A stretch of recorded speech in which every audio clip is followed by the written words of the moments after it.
जब प्राइसेस लो हों, जब एक्सचेंज रेट फेवरेबल हो, this is general tendency. Procurement bulk items को, कमोडिटी आइटम्स को या इवन क्रिटिकल आइटम्स को उस वक्त खरीदता है जब फेवरेबल कंडीशंस हो। और बाद औक़ात बल्क में परचेज करने में आपको अच्छी प्राइस भी मिल जाती है, तो इसलिए टेंडेंसी होती है बल्क में परचेज करें। लेकिन बल्क में परचेज करते हुए वहाँ पे आप सिर्फ प्राइस देखते हैं, टोटल कॉस्टिंग देखते हैं। अगर आप बल्क में कोई परचेज खरीदें, चीज़ परचेज करेंगे, सबसे पहले तो आप उसे स्टोर करेंगे, स्टोरेज की कॉस्ट होती है, वहाँ पे मैन पावर की कॉस्ट होती है, इलेक्ट्रिसिटी की कॉस्ट होती है, रेंटल कॉस्ट होती है।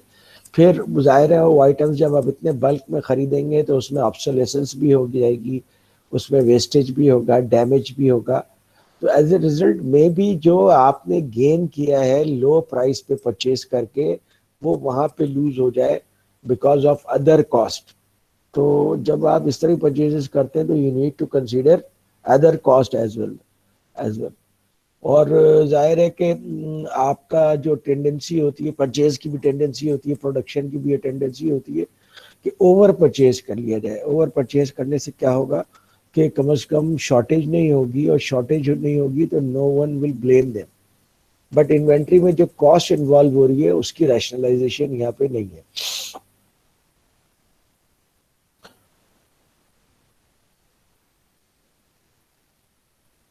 और अगर आप बल्क में परचेज कर भी रहे हैं तो बल्क में परचेज करने के लिए आपके पास एक ऑप्शन ये है कि आप फिर शेड्यूलिंग कर लें, ब्लैंकेट परचेज कर लें।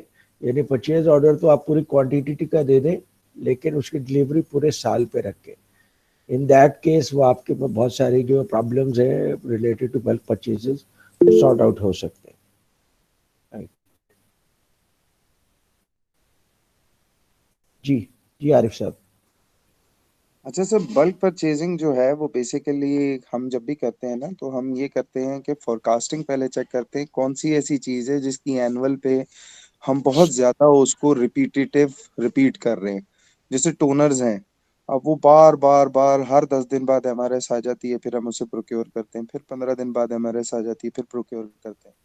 तो फिर उसका एक फोरकास्टिंग होती है कि जी साल में तकरीबन हम ऑलमोस्ट ये जो यूज कर रहे हैं, और ये कर रहे हैं हम तकरीबन 500 या 800 की क्वांटिटी है, या 3000 क्वांटिटी है, 2500 क्वांटिटी है।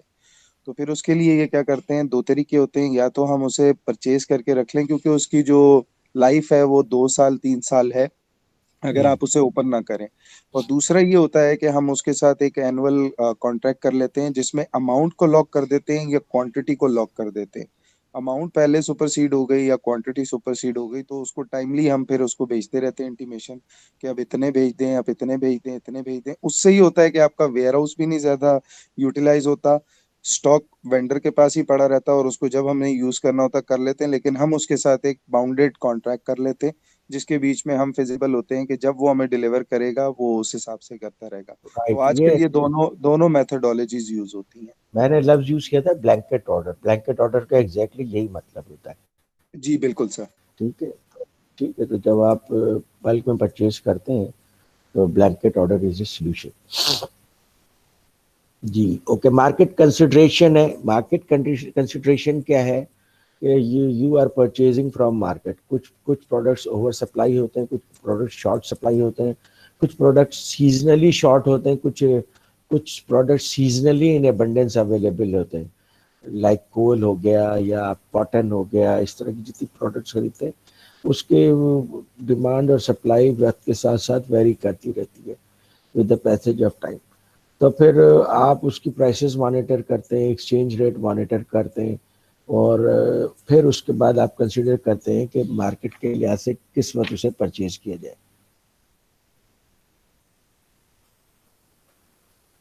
Supply continuity.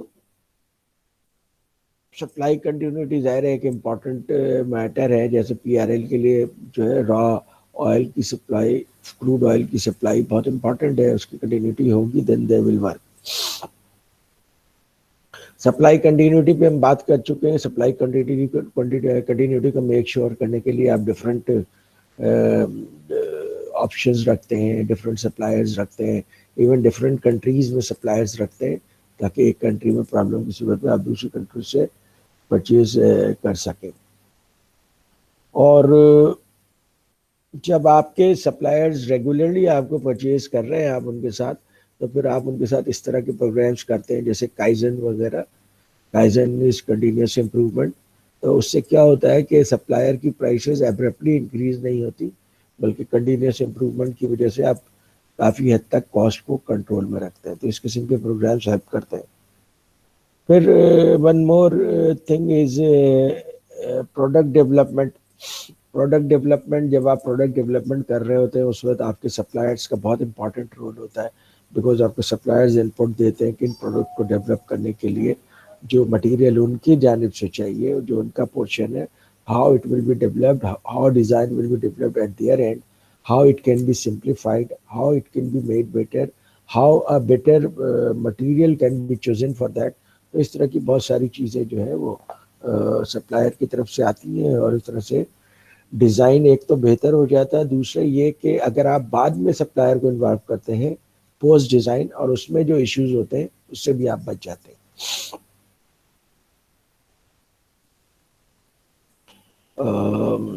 मोनापलीज वगैरह का इशू होता है, जैसे पाकिस्तान में कोल के लिए थर कोल अथॉरिटी की मोनापली है। अगरचे वो बहुत अच्छी क्वालिटी का कोल नहीं है, लेकिन अगर हम ये एज्यूम कर लें कि वो बहुत अच्छी क्वालिटी का कोल हो, बहुत अच्छी प्राइसेस पे अवेलेबल हो, तो चूंकि उनकी मोनापली है तो इसलिए जो भी कोई भी कोल यूज़ करेगा वो अल्टरनेट सोर्सेज उसे ज़रूर रखना चाहिए। और पाकिस्तान में तो बहुत सारा कोल इम्पोर्ट होता भी है। जी जनाब, अब आ जाइए आप टेबल 1.6 के ऊपर। टेबल 1.6 में एक बहुत अच्छा कंपैरिजन किया गया है जनाब। ये comparative total total acquisition of commonly purchased commodity purchase by IBM. इसको थोड़ा सा इनलार्ज कर दें तो बेहतर रहेगा। थोड़ा सा इसका साइज बड़ा कर दें अगर you can do that. Okay, तो इसमें उन्होंने कहा कि जनाब जो कमोडिटी है उसमें उसकी एक्स फैक्ट्री कॉस्ट है $10,000। मासु सुजुकी के लिए, यूरो मॉनिटर के लिए 11,000 है, और स्कॉटलैंड में उसको पड़ता है विजन ट्यूब्स को 11,500। तो ये अप फ्रंट प्राइस है, एक्स फैक्ट्री कॉस्ट है जो आप कंसिडर करते हैं। लेकिन उसके साथ और बहुत सारी कॉस्ट हैं जो आपको प्रोक्योरमेंट में आपकी रेगुलरली वो कॉस्ट भी इनकर करते हैं। तो उन कॉस्ट की उन्होंने इन कंपनीज की डिटेल्स दी हैं और कंपैरिजन किया है। जैसे मिसाल के तौर पर प्रोक्योरमेंट में मैन पावर की ज़रूरत होती है, वो मेंशन किया है। फिर फंक्शन मैन पावर की मेंशन किया है कि फंक्शनली जब इनको आप यूज़ करते हैं कितने मैन पावर की ज़रूरत होती है। फिर इन्वेंट्री को फाइनेंस करने के लिए आपकी कितनी कॉस्ट आती है। बहुत सारे लोग बैंक लोन लेते हैं, और वैसे भी यूरोपियन और अमेरिकन कंपनीज अपने इन्वेंट्री को जब कैलकुलेट करते हैं तो फाइनेंशियल चार्जेस उसमें ज़रूर इंक्लूड करते हैं।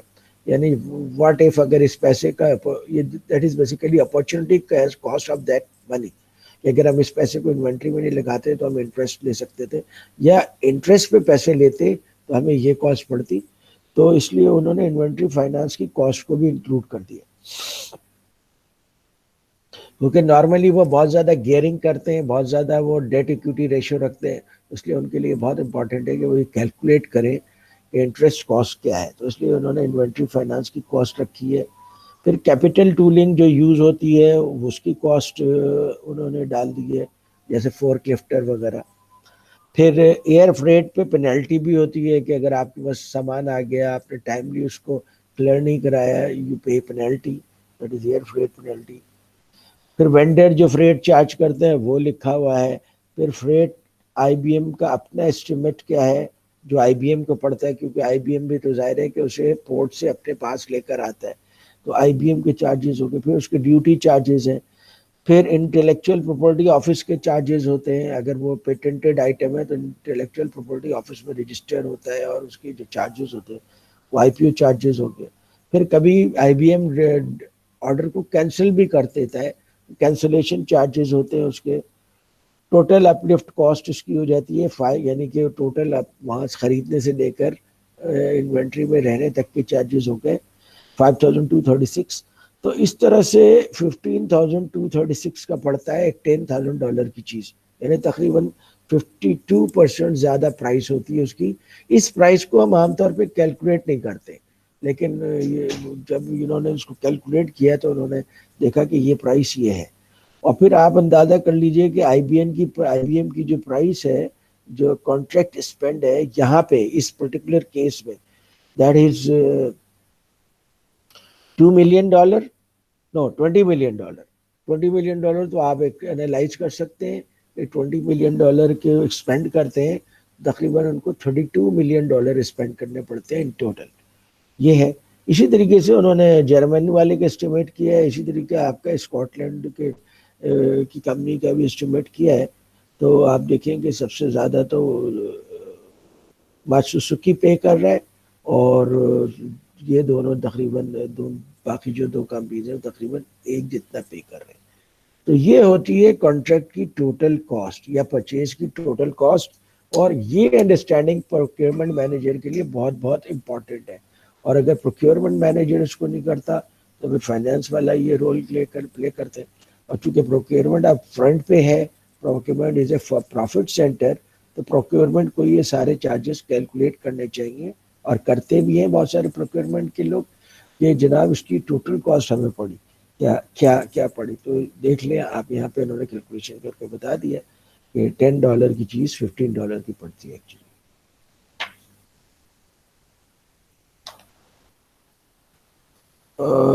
नॉन मैन्युफैक्चरिंग ऑर्गेनाइजेशंस का इन्होंने यहाँ पे डिस्कशन किया है कि हो सकता है कि आपके जहन में ये बात आए कि जो नॉन मैन्युफैक्चरिंग ऑर्गेनाइजेशंस हैं उनकी प्रोक्योरमेंट कम होती है, लेकिन ऐसा नहीं है। नॉन मैन्युफैक्चरिंग ऑर्गेनाइजेशन की प्रोक्योरमेंट बहुत ज़्यादा होती है।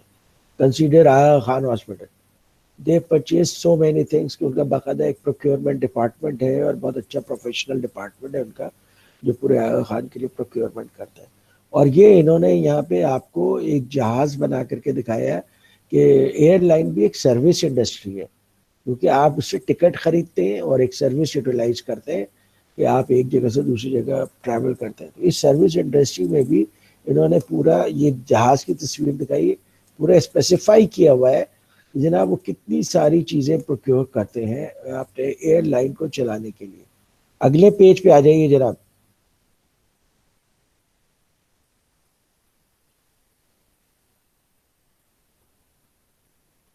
और इसी तरह बैंक की एग्जाम्पल दी है, मिनी केस में बाकले की एग्जाम्पल दी है। बैंक्स में बहुत सारी चीज़ें परचेज करते हैं, उनको सर्विसेज परचेज करनी होती है अपने एग्जेक्टिव्स के लिए, होटल, टिकट, और फिर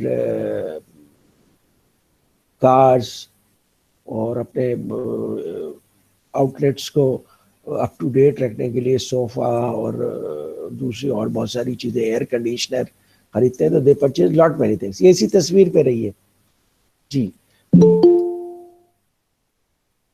तो यहाँ पे आप देखें कि ये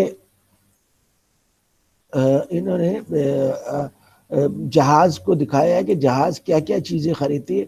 सबसे पहले तो जहाज जाहिर है कि मेंटेन करने के लिए स्पेयर्स खरीदते हैं, और उनके ज़्यादातर स्पेयर्स जो है मोनोपोली आइटम्स होते हैं, पेटेंटेड आइटम्स होते हैं। और जो भी 777 है या बोइंग 34 या फिर एयरबस है 340, वो इनको बाउंड करते हैं कि आप जनाब यही स्पेयर्स खरीदेंगे और हमसे खरीदेंगे। मे भी मार्केट में वो उससे सस्ता स्पेयर मिल रहा हो, लेकिन एयरलाइन इंडस्ट्री बाउंड होती है कि अपने ओईएम से ये सारी चीज़ें परचेज करें, एंड दैट इज़ एक्सपेंसिव। उसके अंदर उनके शायद इनोवेशन के इतने रूम्स नहीं होते, इतना ज़्यादा वो इनोवेशन नहीं कर सकते। फिर फिटिंग्स होती हैं, फिटिंग्स की उन्होंने डिटेल्स दी हैं। ये सारी चीज़ें वक्तन फ़वक्तन वो ख़रीदते रहते हैं, सीट्स, कारपेट्स, टॉयलेट्स, गैलरीज, ये गैलीज, ये सारी चीज़ें परचेज करते हैं। गैली कहते हैं किचन की जगह को, गैली कहते हैं। तो ये सारी चीज़ें वो परचेज करते रहते हैं। फिर उसके अलावा ग्राउंड इक्विपमेंट होता है, आपको पता है जहाज़ को टो करने के लिए ट्रैक्टर यूज़ किया जाता है, और दूसरा एयर कंडीशनिंग इस्तेमाल की जाती है। फिर उसके स्टेयर्स होते हैं, जिस स्टेयर से आप बाहर निकलते हैं। तो ग्राउंड के बहुत सारे इक्विपमेंट्स होते हैं। आमतौर पे एयरलाइन इन इक्विपमेंट को ओन नहीं करते, बल्कि वो रेंट पे लेते हैं, एंड दे हैव टू पे कॉस्टली रेंट्स। जैसे कराची में जेरीज दनाता है जो ये सर्विसेज प्रोवाइड करता है, दुबई एयरपोर्ट पे देनाता है, वो ये सर्विसेज प्रोवाइड करता है, Dubai Dubai national airport terminal देनाता। तो वो ये सारी चीजें प्रोवाइड करता है। लेकिन एयरलाइन को ये सारी चीजें परचेज करनी पड़ती हैं। आपको पता है कि पाकिस्तान का जहाज मलेशिया में अभी उन्होंने फोरफिट कर लिया था, क्योंकि पाकिस्तान ने फाइनेंस के ड्यूज पे नहीं किए थे। तो एयरलाइन की स्पेंडिंग बहुत ज्यादा होती है। जस्ट टू एनालाइज की क्या क्या स्पेंडिंग होती है उन्होंने यहाँ पे दे दी है। आप अपने जो भी जिस जगह भी काम करते हैं, पीआरएल में या स्टील मिल में, आप उसमें देख सकते हैं कि आपकी टोटल स्पेंडिंग कहाँ कहाँ पे होती है। It is huge spending. और हम पहले भी बता चुके हैं कि जनाब अगर आप 100 रुपीज अर्न करते हैं तो आपके आमतौर पे 80 रुपीज तो स्पेंड हो जाते हैं डिफरेंट प्रोक्योरमेंट में। अच्छा जनाब, फिर पैसेंजर एमेनिटीज होती हैं, पैसेंजर को चीज़ें चाहिए होती हैं जब वो जहाज पे लॉन्ग डिस्टेंस पे भी, एवं शॉर्ट डिस्टेंस पे भी जा रहे हैं। किसी को सर्दी लग रही है तो आप ब्लैंकेट प्रोवाइड करते हैं, किसी को पिलो प्रोवाइड करते हैं, इन फ्लाइट इंटरटेनमेंट प्रोवाइड करते हैं, उसकी कॉस्ट होती है, आप जिससे भी आपने एग्रीमेंट किया हुआ है, यू हैव टू पे रेगुलरली। फिर हाई लाइफ मैगजीन्स होते हैं, ऐसे मैगजीन्स होते हैं जो लोगों को हाई, क्योंकि वहाँ पे ज़्यादातर जहाज़ों पे जो रेगुलर ट्रैवल करते हैं वो हाई नेटवर्थ इंडिविजुअल होते हैं, तो वो हाई लाइफ स्टाइल के मैगजीन्स ज़्यादा शौक से पढ़ते हैं। उस तरह के मैगजीन्स ही अरेंज करके वहाँ पे देते हैं उनको, फैशंस के और इस तरह की दूसरी चीज़ें। फिर ये सारे खाने पीने की चीज़ें, food drink tobacco trees gifts, ये सारी चीज़ें वो परचेज करते हैं। फिर कैटरिंग इक्विपमेंट होती है, क्रॉकरी कटलरी ग्लास। तो पास लोग तो पीआईए जो इन फ्लाइट जो है वो तो प्लास्टिक की क्रॉकरी यूज करता है, लेकिन इंटरनेशनल फ्लाइट में वो बहुत क्वालिटी के स्टील के क्रॉकरी यूज करता है। तो इन सब चीज़ों में ज़ाहिर है कॉस्ट होती है, और या वन टाइम परचेज तो है नहीं, ये चीज़ें ख़राब भी होती हैं, गुम भी हो जाती हैं, then you need to purchase more. फिर इस तरह की जो इसकी इंस्ट्रूमेंटेशन है, इंस्ट्रूमेंटेशन में एस भूल गए डालना, उस इंस्ट्रूमेंटेशन में computers, radio, radar, internal navigation, सारा इलेक्ट्रॉनिक सिस्टम, ये सब चीज़ें इन्हें परचेज करते हैं। फिर बहुत सारी सर्विसेज हैं जो ये परचेज करते हैं। जब आपका सामान आप तक आता है, वो सामान जाहिर है कि लोड अनलोड एयरलाइन के लोग आमतौर पर नहीं करते, बल्कि जो सिविल एविएशन के लोग होते हैं या जेरीज जनाता टाइप की जो ऑर्गेनाइजेशन होती हैं, वो ये सारी सर्विसेज प्रोवाइड करती हैं, लोडिंग अनलोडिंग की। तो ये कॉस्ट होती है। फिर क्लीनिंग की कॉस्ट होती है, पैसेंजर हैंडलिंग की कॉस्ट होती है। तो आमतौर पर पैसेंजर हैंडलिंग भी जो लीन एयरलाइंस होती हैं वो किसी को आउटसोर्स कर देते हैं, वो उनके पैसेंजर्स को हैंडल करते हैं। That is more efficient. Parking, over flying fees, जहाँ आप जाते हैं वहाँ के जिस जगह की फ्लाइंग फीस आपको पे करनी पड़ती है। फ्री के होटल्स, एडवर्टाइजिंग, ये सारे इनके एक्सपेंडिचर्स हैं। और ये भी सारे नहीं है, अगर आप इसको और सोचेंगे तो you can add many more things. यानी एडवर्टाइजिंग एक लफ्ज तो इन्होंने लिख दिया है, लेकिन ये एडवर्टाइजिंग बेसिकली पूरे मार्केटिंग डिपार्टमेंट का मेजर बजट है। तो ये चीजें हैं जो एक्सपेंडिचर होती हैं एक ऑर्गेनाइजेशन के अंदर में। पहले इसका होलिस्टिक व्यू नहीं लिया जाता था, बल्कि इंडिविजुअल स्पेंड पे तवज्जो दी जाती थी। इनमें से बहुत सारे आइटम्स जो है वो बेसिकली प्रोक्योरमेंट के थ्रू खरीदे भी नहीं जाते थे, जैसे खाने पीने का सामान हो गया, या लोडिंग अनलोडिंग क्लीनिंग, ये सारे जो सर्विसेज है वो जरूरी नहीं कि प्रोक्योरमेंट के थ्रू खरीदे जाए, बल्कि उनको कोई ऑपरेशन के लोग भी इन चीजों को प्रोक्योर कर लेते थे। ये सेग्रीगेशन थी। अब उस सेग्रीगेशन को खत्म करके इंटीग्रेशन किया जा रहा है, तो ताकि प्रोक्योरमेंट के लोग होलिस्टिक व्यू ले सके कि what is being procured by the organisation. Okay जनाब।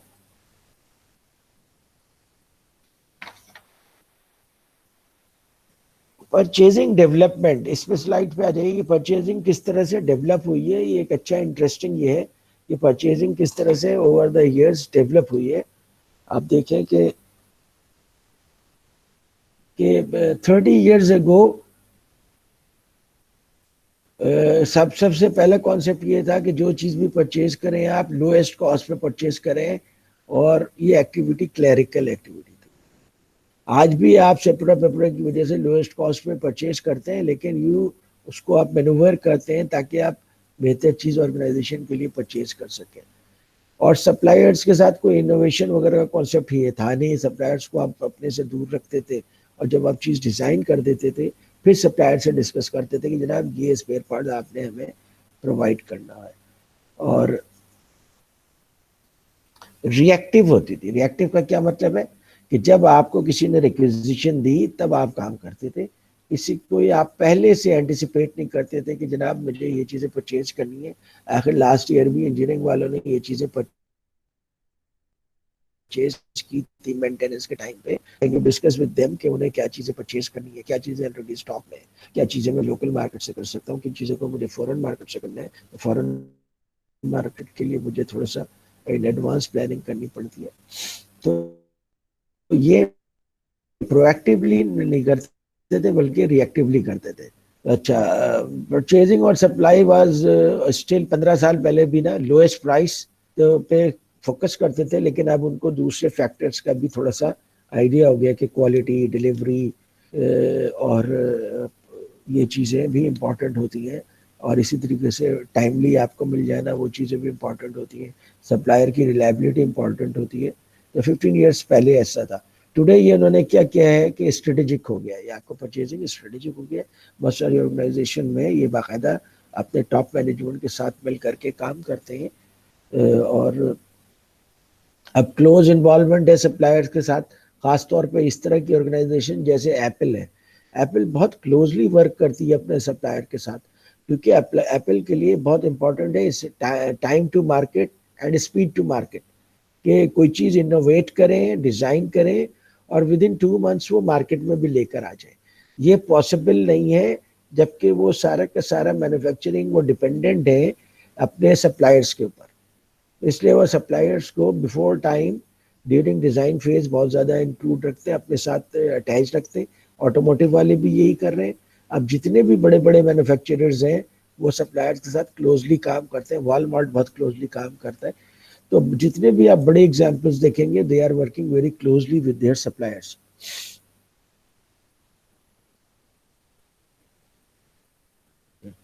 अच्छा, उसके बाद डिवोल्यूशन हुई है, इसके अंदर डिवोल्यूशन हुई है, डिवोल्यूशन ऑफ पावर हुई है। यानी कि अब जो जहाँ पे प्रोडक्ट यूज होते हैं उनको भी ज़्यादा अपॉर्चुनिटी दी जाती है कि जनाब वो परचेज में अपना रोल प्ले करें, because they are end user, they know better कि उन्हें किन चीज़ों की ज़रूरत है। और फिर फ्यूचर क्या है, अब जो है फ्यूचर ये होगा कि परचेज या प्रोक्योरमेंट बेसिकली सप्लाई चेन में सेंट्रल पोजीशन ले रहा है, और through out the supply chain में दे हैव लीडिंग एज। फिर असल जो उनका रोल है that is value addition rather than cost reduction. ये प्रोक्योरमेंट डिपार्टमेंट जो मेन प्रोडक्ट है उसके अंदर क्या वैल्यू एडिशन कर रहा है, और with supplier they can do lot of value addition. फिर टेक्नोलॉजी डेवलप कर रहे हैं, वो भी आप विद वेंडर डेवलप कर रहे हैं। और अब जो फ्यूचर में जो सप्लाई चेन बन रहे हैं, वो सप्लाई चेन आपको पता है कि वो एक वर्चुअल ऑर्गेनाइजेशन होती है, फ्रॉम सप्लायर्स टू कस्टमर या कस्टमर्स कस्टमर। तो उस पूरे वर्चुअल चेन को अब जो लीड कर रहे हैं वो प्रोक्योरमेंट के लोग लीड कर रहे हैं, क्योंकि वो मेन वैल्यू एडिशन कर रहे हैं। और जो फोकस है that is total customer focus है कि कस्टमर को क्या चीज़ चाहिए। तो ये चेंज आया है, और ये वक्त के साथ साथ प्रोक्योरमेंट का रोल क्लरिकल से चेंज होकर के स्ट्रेटेजिक हो रहा है। ये प्रोक्योरमेंट पूरे ऑर्गेनाइजेशन के अंदर वैल्यू एडिशन में की रोल प्ले कर रहा है।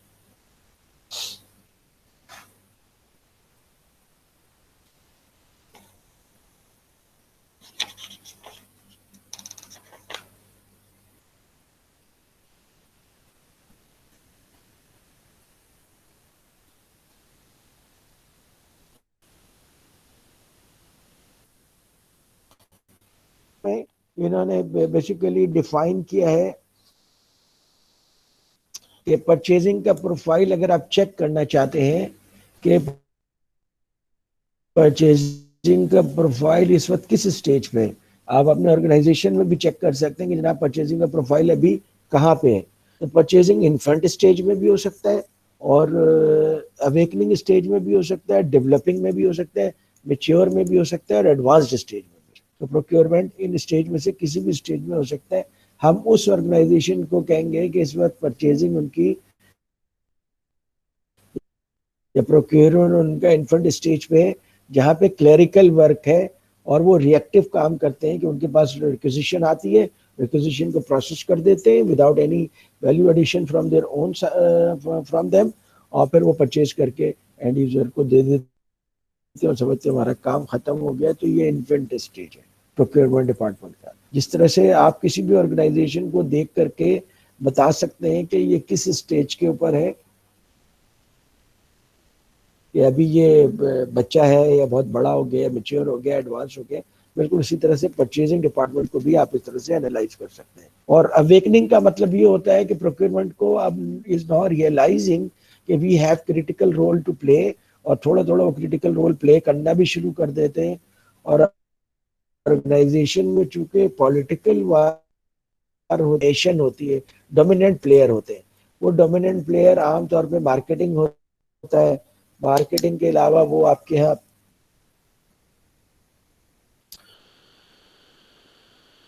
जो है वो बाज ऑर्गेनाइजेशन में प्रोडक्शन डोमिनेंट रोल प्ले करता है, कि उनके जो कोर एक्टिविटी है उसके ऊपर सर्टेन प्लेयर्स आर डोमिनेंट। जैसे यूनिलीवर में पहले सारे के सारे प्लेयर्स जो थे वो मार्केटिंग डिपार्टमेंट के डोमिनेंट होते थे। अब now they are giving way to supply chain department, क्योंकि पीपल आर रियलाइजिंग कि सप्लाई चेन ही असल बेसिस ऑफ कंपटीशन है। आपके वॉलमार्ट में सारा का सारा जो रोल है वो सप्लाई चेन वालों का रोल है, मार्केटिंग का रोल साइट का रोल है, फाइनेंस का रोल साइट का रोल है। दे आर नॉट की प्लेयर्स। तो ये टग ऑफ वार होती रहती है। और ऑर्गेनाइजेशन में जो डोमिनेंट प्लेयर्स होते हैं वो स्ट्रेटेजी चेंज होने के बाद भी, मार्केट चेंज होने के बाद भी अपनी डोमिनेंट पोजीशन को they are not willing to leave that position. और वो फिर एक पॉलिटिकल वॉर में प्रोक्योरमेंट इन्वॉल्व हो रहा है अब, क्योंकि procurement is now awakening and they understand that they have to play a pivotal role in the organization. अच्छा, डोमिनेंट रोल की पोजीशन की एग्जांपल आपको समझनी हो तो आप फॉर एग्जांपल एनईडी यूनिवर्सिटी को देख लें। एनईडी यूनिवर्सिटी में सबसे ज्यादा जो स्टूडेंट्स एडमिशन लेना चाहते हैं वो कंप्यूटर साइंस डिपार्टमेंट है, इलेक्ट्रॉनिक्स डिपार्टमेंट है, इलेक्ट्रिकल डिपार्टमेंट है। इन डिपार्टमेंट्स में केमिकल डिपार्टमेंट है, जो उनके जो इनकम्बेंट होते हैं, नए न्यू एडमिशन है, वो दे प्रेफर कि वो इन डिपार्टमेंट में एडमिशन लें। लेकिन ट्रेडिशनली चूंकि सिविल इंजीनियरिंग डिपार्टमेंट सबसे पुराना डिपार्टमेंट है किसी भी यूनिवर्सिटी के अंदर, इसलिए सिविल इंजीनियरिंग डिपार्टमेंट के लोग कंट्रोल कर रहे होते हैं यूनिवर्सिटी को, और आज भी कंट्रोल कर रहे हैं। आप एनईडी यूनिवर्सिटी में देख लीजिए कि सिविल इंजीनियरिंग डिपार्टमेंट ही बेसिकली यूनिवर्सिटी को कंट्रोल कर रहा है। ज्यादातर वाइस चांसलर सिविल डिपार्टमेंट से आते हैं, और अभी तक 8 वाइस चांसलर आए हैं। तो उसमें से 2 वाइस चांसलर मैकेनिकल के भी आए, क्योंकि मैकेनिकल के भी सिविल के साथ साथ ग्रो हुई है। जितनी पुरानी सिविल है उससे तकरीबन उतनी पुरानी मैकेनिकल भी। तो ये लोग रास्ता नहीं दे रहे इलेक्ट्रिकल के लोगों को, कंप्यूटर के लोगों को, इलेक्ट्रॉनिक्स के लोगों को। और this is true everywhere in the world. ये एनईडी की एग्जाम्पल कोई खास एग्जाम्पल नहीं है, ये पूरी दुनिया में यही इसी तरह चल रहा है। एक दफा कोई एक डिपार्टमेंट के लोग हावी हो जाते हैं, ऑर्गेनाइजेशन को कंट्रोल करना शुरू कर देते हैं, तो क्रिटिकल पोजीशंस पे अपने ही डिपार्टमेंट के लोगों को प्रमोट कर देते हैं। एज ए रिजल्ट एक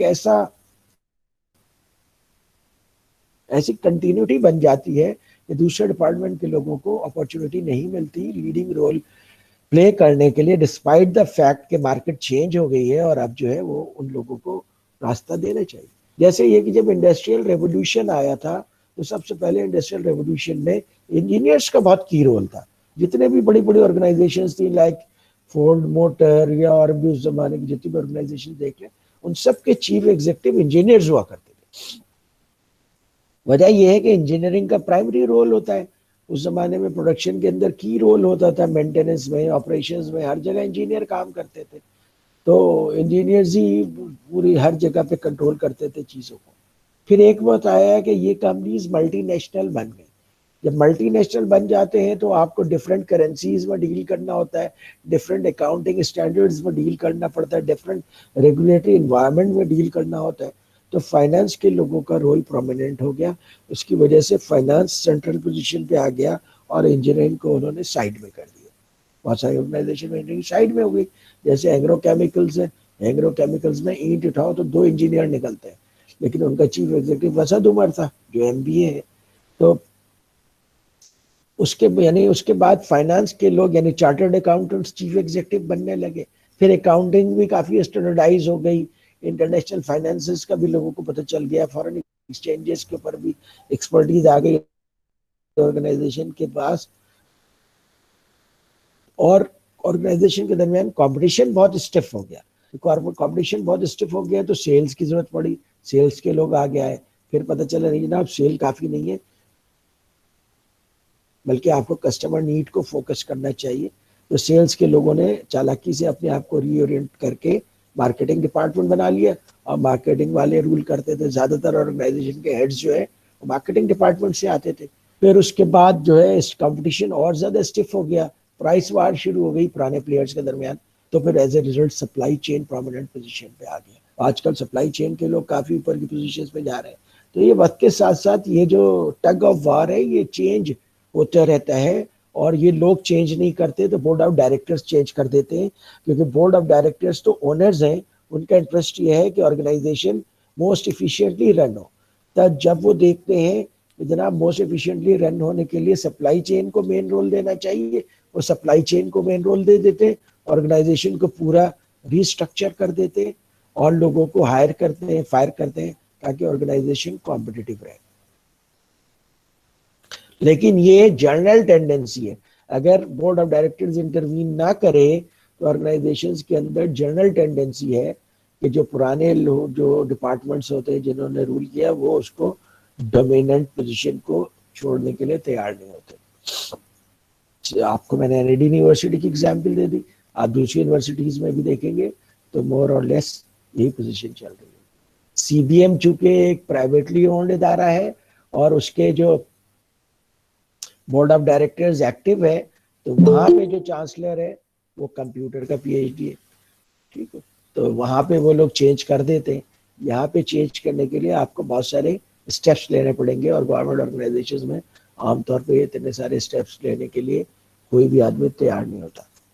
तो ये उसके बाद अवेक, तो ये आप लोगों को ये रोल प्ले करना पड़ेगा एज प्रोक्योरमेंट।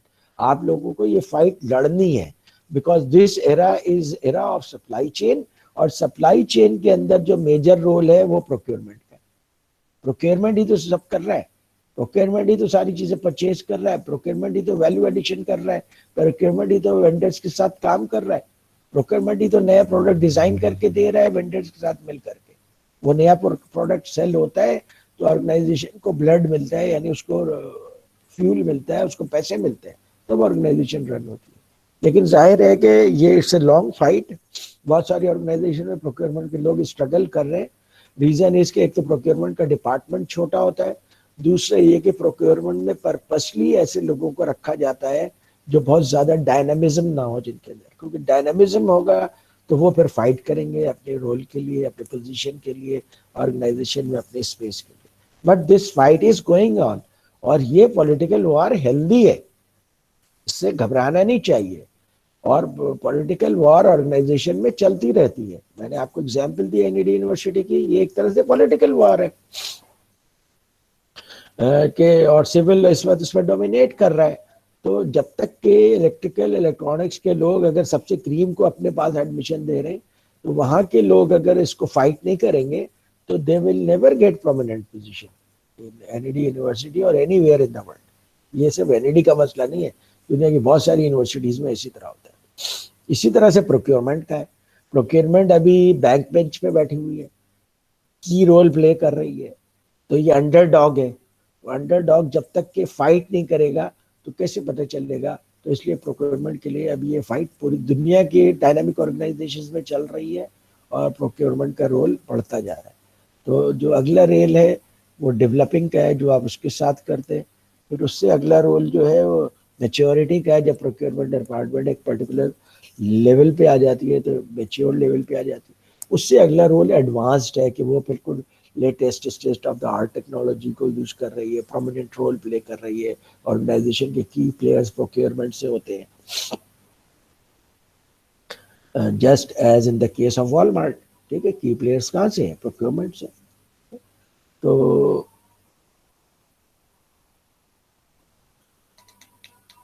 इसी तरीके से उन्होंने परचेजिंग डेवलपमेंट मॉडल के 4 स्टेजेस ऑफ डेवलपमेंट दिए हैं कि जिसी ऑर्गेनाइजेशन में अगर आप फर्ज कीजिए कि आपका पैसिव रोल है प्रोक्योरमेंट में, क्लरिकल रोल है, तो कल आपको कोई आपको चैंपियन का रोल नहीं दे देगा, चीफ एग्जीक्यूटिव का रोल नहीं देगा, बल्कि आपको एक प्रोसेस ऑफ डेवलपमेंट से you have to pass through. जैसे कि हर कोई एक प्रोसेस ऑफ डेवलपमेंट से पास थ्रू करता है, बच्चा होता है, फिर लड़का बनता है, फिर जवान हो जाता है, फिर बूढ़ा हो जाता है, बूढ़ा हो जाता है, ये प्रोसेस ऑफ डेवलपमेंट है। तो सबसे पहले जो आपके जो रोल होता है डेवलपमेंट में, वो होता है पैसिव रोल, रिएक्टिव रोल होता है, यानी आप बैठे हुए हैं, आपके पास कोई काम नहीं है, जब मेंटेनेंस डिपार्टमेंट हैं, जब वो काम खत्म हो जाता है, फिर आप बैठे रहते हैं। तो आपका सारा का वर्क जो है वो डिपेंडेंट है दूसरे लोगों पे। until unless they give you work, you don't do anything। ये पैसिव रोल कहलाता है। तो दूसरा जो रोल है वो इंडिपेंडेंट रोल होता है कि आप independent of any department, influence of any department, आप खुद से डिफाइन करते हैं कि मैं इन्वेंट्री को किस तरह से मैनेज करूंगा, किस तरह से प्रोक्योर करूंगा, किन सप्लायर से प्रोक्योर करूंगा। तो आपका जो थोड़ा सा इंडिपेंडेंट रोल आ जाता है, आप थोड़ा सा कॉम्पिटिटिव स्ट्रेटेजी में आपका रोल हो जाता है।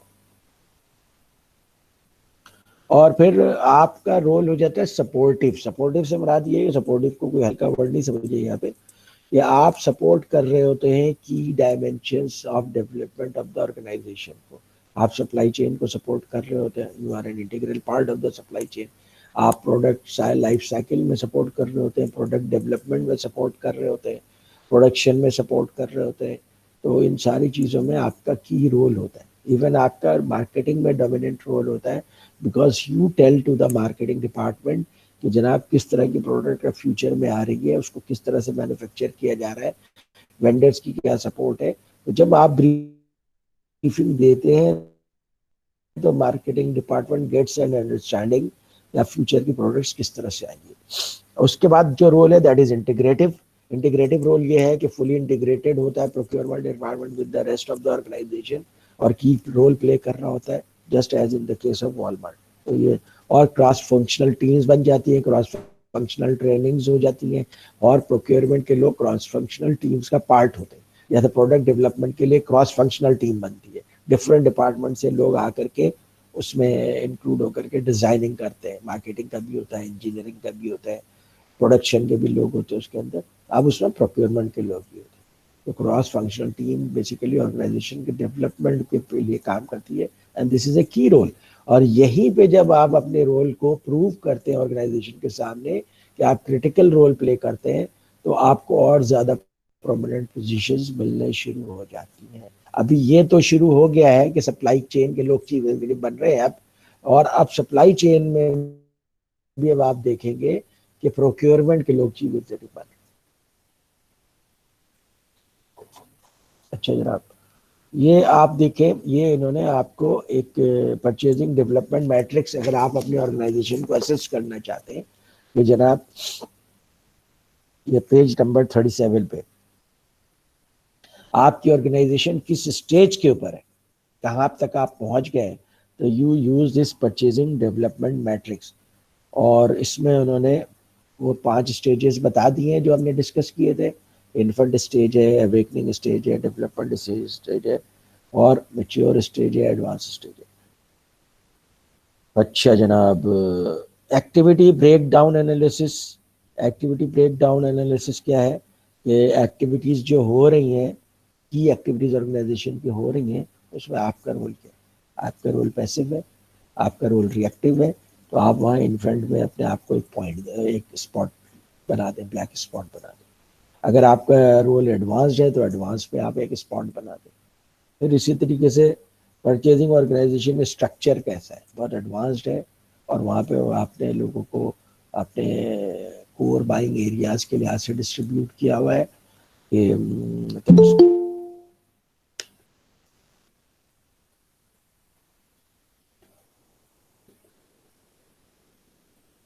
यानी जर्नलिस्ट बाइंग भी हैं, स्पेशलिस्ट बायर्स भी हैं वहाँ पे, और वो अपना इंडिपेंडेंटली काम कर रहे हैं। तो परचेजिंग ऑर्गेनाइजेशन और सारा क्रॉस फंक्शनल टीम भी बन गई है, में भी पार्ट प्ले करते हैं, ऑर्गेनाइजेशन की स्ट्रेटेजी में भी पार्ट प्ले करते हैं। और परचेज प्रोक्योरमेंट प्रोएक्टिवली परचेज करता है रादर देन उनको कोई बताता है कि क्या परचेज करना है। इसका मतलब है वो एडवांस स्टेज पे, अदरवाइज इन 4 स्टेजेस में से किसी स्टेजेस पे। इस तरह करके आपने परचेजिंग सर्विसेज बेसिकली आप सर्विसेज प्रोवाइड कर रहे हैं। आप कस्टमर्स हैं ऑर्गेनाइजेशन के अंदर जिनको आप सर्विसेज प्रोवाइड कर रहे हैं। अब वो सर्विसेज किस लेवल पे है, इन्फेंट लेवल पे, एडवांस लेवल पे, वहाँ पे एक पॉइंट लगा दें। इसी तरीके से function position in the business, business में आपकी पोजीशन क्या है, बिजनेस के अंदर आपका ऑक्सिलरी रोल हो सकता है, सप्लीमेंट्री रोल हो सकता है, सपोर्टिव रोल हो सकता है। तो ऐसी सूरत में आप जो है वो एडवांस स्टेज पे नहीं है। अगर आपका इंटीग्रेटिव रोल है तो आप एडवांस स्टेज पे। फिर expanse of training development of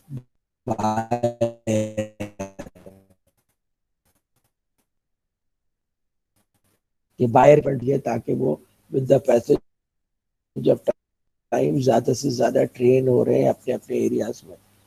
relative remuneration level, ये भी एक इंडिकेटर होता है किसी ऑर्गेनाइजेशन में लोगों के इम्पोर्टेंस का। और ये आपको पता है कि एक ऑर्गेनाइजेशन के अंदर फाइनेंस मैनेजर भी है, मेंटेनेंस मैनेजर भी है, मार्केटिंग मैनेजर भी है, और प्रोक्योरमेंट मैनेजर भी है।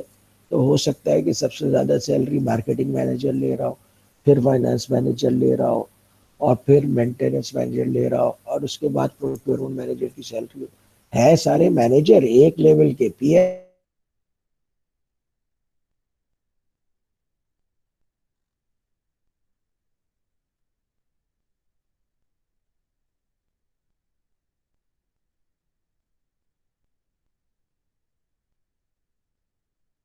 Because they justify their prominent their prominence. तो इसलिए एक रिम्यूनरेशन लेवल से भी पता चलता है कि ऑर्गेनाइजेशन में आपके प्रोक्योरमेंट के लोग इन्फेंट स्टेज पे हैं, मेच्योर पे हैं, एडवांस स्टेज पे। फिर परचेजिंग परफॉर्मेंस में केपीआईज यूज होते हैं।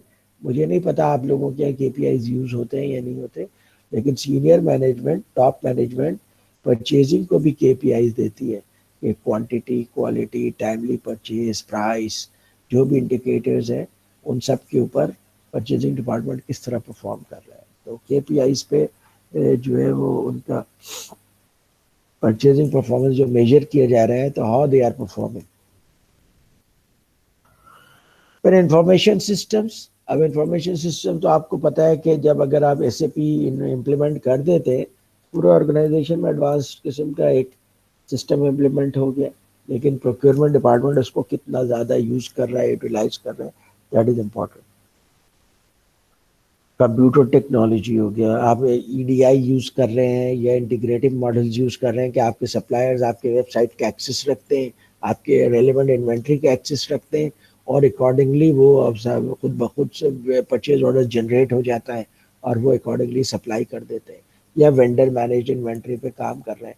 तो कंप्यूटर के सिस्टम की भी maturity organisation to organisation differ करती है। एसओपीज डेवलप्ड है नहीं है, एसओपीज डेवलप्ड होने का फायदा ये होता है कि जो ऑर्गेनाइजेशन होती है वो एक प्रॉपर प्रोसीजर के तहत काम कर रही होती है। इंटरफेस डेवलपमेंट का मतलब होता है कि जो आप अपने सप्लायर के साथ इंटरफेस डेवलप करते हैं कंप्यूटर में और आप मैन्युअली भी कर सकते हो, तो that is called interface. Buying process की इन्वॉल्वमेंट कितनी है पूरे प्रोसेस में, वो एंड यूजर की नीड से एनालाइज से इन्वॉल्व है, या फिर उन एंड यूजर उनको अपनी नीड सेंड कर देता है और फिर उसे वो पैसिवली परचेज करते हैं। ये दोनों प्रोडक्ट में बहुत फर्क है। फिर बायर कैरेक्टरिस्टिक्स डेवलपमेंट, बायर खुद कैसे, बायर डायनेमिक है, बायर जो है वो प्रोएक्टिवली काम करते हैं, बायर के दिमाग में वैल्यू एडिशन है ऑर्गेनाइजेशन के लिए। तो ये बायर बायर की कैरेक्टरिस्टिक्स भी शो करती है कि ऑर्गेनाइजेशन कितने एडवांस स्टेज में है। तो परचेजिंग में स्पेशलिस्ट कितने हैं आपके पास, सप्लायर्स के साथ इंटरफेस डेवलप किया नहीं किया, एथिकल पॉलिसीज हैं या नहीं है, ठीक है, हॉस्पिटैलिटी जो है वो आप कितनी प्रोवाइड करते हैं, यानी कितने ज़्यादा आप लोगों के रिक्वेस्ट को अकोमोडेट करते हैं, और बायर सप्लायर की रिलेशनशिप किस स्टेज के ऊपर है, एडवांस्ड है, इन्फेंट है, या इन बिटवीन है। तो अगर आप इनको पॉइंट्स लगा देंगे तो एक ग्राफ बन जाएगा, उस ग्राफ से आपको पता चल जाएगा कि आपकी ऑर्गेनाइजेशन डेवलपमेंट के किस फेज के ऊपर है, ठीक है। तो उसके बाद फिर हम फिगर 1.9 डिस्कस करेंगे, मगर फिर फिगर 1.9 हम डिस्कस करेंगे ब्रेक के बाद। ओके, तो अभी हम 15 मिनट्स का ब्रेक लेते हैं। कोई क्वेश्चन है? नहीं। अब्दुल बासित साहब यहाँ पे आए नहीं है यार, वो कल बहुत एक्टिव थे, वो चाह रहे थे कि नहीं सर, नहीं नहीं सर, वो असल में म्यूट किया हुआ था इसलिए। चले ठीक है जनाब, थैंक यू, 15 मिनट्स का ब्रेक। चले, okay sir, see you after the break. Okay.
अस्सलाम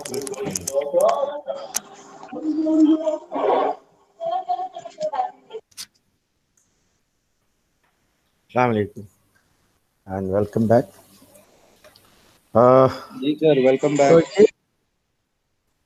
ये आपके लिए एक अच्छा फ्रेमवर्क है ये समझने के लिए कि आपके परचेजिंग डिपार्टमेंट किस किस जगह पे इस वक्त खड़ा है, और अगर आप उसे लीड करके क्रिटिकल इंटीग्रेटिव रोल पे लाना चाहते हैं तो आपको क्या क्या मेहनत करनी पड़ेगी। तो this analysis is very good for that purpose. अच्छा, तो अभी इन्होंने फिगर 1.9 में उसी को एक डिफरेंट एंगल से फर्दर एक्सप्लेन किया है कि 3 तरह का फोकस आप प्रोक्योरमेंट डिपार्टमेंट में देख सकते हैं। किसी भी ऑर्गेनाइजेशन में जाएंगे, या तो उनका ट्रांजैक्शनल फोकस होगा, या कमर्शियल फोकस होगा, या प्रोएक्टिव फोकस होगा। ट्रांजैक्शनल फोकस का मतलब वही है कि उनके पास रिक्विजिशन आए, उन्होंने वेंडर ढूंढा, वो मटेरियल परचेज किया और कंसर्न डिपार्टमेंट को हैंड ओवर कर दिया। तो दिस इज ट्रांजैक्शनल फोकस। उसके बाद जो होता है वो कमर्शियल फोकस होता है कि जनाब आप अच्छे सप्लायर ढूंढें, लोएस्ट कॉस्ट पे करें। कुछ वैल्यू पे भी बात शुरू हो जाती है कि जनाब कितना वैल्यू ऐड कर रहा है ये सप्लायर ये। आप पे प्रोएक्टिव फोकस ये होता है कि आप पहले से सारी चीज़ें प्लान करें और देखें कि आपको पूरे साल क्या चीज़ें परचेज करनी होती हैं। जैसे आरिफ साहब ने एग्जाम्पल दिए, तो उसको पहले से एनालाइज करके फिर उसको आप प्रोएक्टिवली सारा मैनेज करें, तो ये प्रोएक्टिव फोकस होता है। ये बेसिकली जॉब की तरफ अप्रोच की बात है। तीनों केसेस में बहरहाल आप प्रोक्योरमेंट तो कर रहे हैं, लेकिन जो पहला केस है ट्रांजैक्शनल, तो वो तो बिल्कुल ही रिएक्टिव है, क्लरिकल है। और जो प्रोएक्टिव फोकस है वो ऑर्गेनाइजेशन का स्ट्रेटेजिक रोल है। जब एज परचेज मैनेजर आप प्रोएक्टिव फोकस करते हैं, you get some important position in the organisation, you get promoted. ऐसे लोग ही फिर ऑर्गेनाइजेशन में सीनियर पोजीशंस पे जाते हैं। इसको इन्होंने फर्दर एक्सप्लेन कर दिया है कि जो जब अब आपका जो है लेफ्ट साइड पे एफिशिएंसी रखा है और राइट साइड पे इफेक्टिवनेस रखा है। ठीक है जी, कोई साहब सवाल पूछना चाह रहे हैं? मेरे पास तो कोई हैंड रेज कर नहीं आ रहा है। सर मैं ये कहना चाह रहा था कि ये जो क्लास आप रिकॉर्ड कर रहे हैं, क्या जी ऐसा जी। होता है, क्या हो सकता है कि ये क्लास जो है वो गूगल क्लासरूम पे ही अपडेट कर दी अब यानी कि अपलोड कर दी जाए फॉर रिव्यू? क्योंकि समटाइम्स ऐसा होता है कि हमारा इंटरनेट काम नहीं कर रहा था। जैसे कल शाम की जो क्लास मैंने ली, मैं ज्वाइन तो था हाँ। लेकिन हो रहा था कनेक्शन बार बार। तो बहुत सारी चीजें टॉपिक निकल गए। तो अगर वो रिकॉर्डिंग अपडेट अपलोड हो भी होगी गूगल क्लासरूम पे, तो हम उसको रिव्यू कर सकते हैं बाद में। मेरा ख्याल में मैंने लास्ट लेक्चर तो आप लोगों को अपलोड किया है, नहीं किया है क्या? नहीं सर, अभी तक तो नहीं किया। और मैं कर दूंगा, नो प्रॉब्लम। ठीक है, तो दूसरी क्लास को मैंने अपलोड कर दिया था, आपको भी कर दूंगा इंशाल्लाह, नो सर प्रॉब्लम। ठीक है सर, थैंक यू। ठीक है, लेकिन उसका प्रॉब्लम ये होता है कि फिर यहाँ पे अटेंडेंस कम होना शुरू हो जाती है। अगर अटेंडेंस कम होना शुरू हो जाएगी then I will stop it. नहीं, अगर अटेंडेंस कम हो रही है जैसे तो सर आज वो अपने आपके आधे लड़के के बैठे हुए हैं, जो तो अटेंडेंस नहीं पता नहीं देंगे, बाकी सब किधर है। सर जिनकी अटेंडेंस नहीं होगी उनको तो फिर यूनिवर्सिटी ओके की जनाब, पॉलिसी के तो मुताबिक होगा।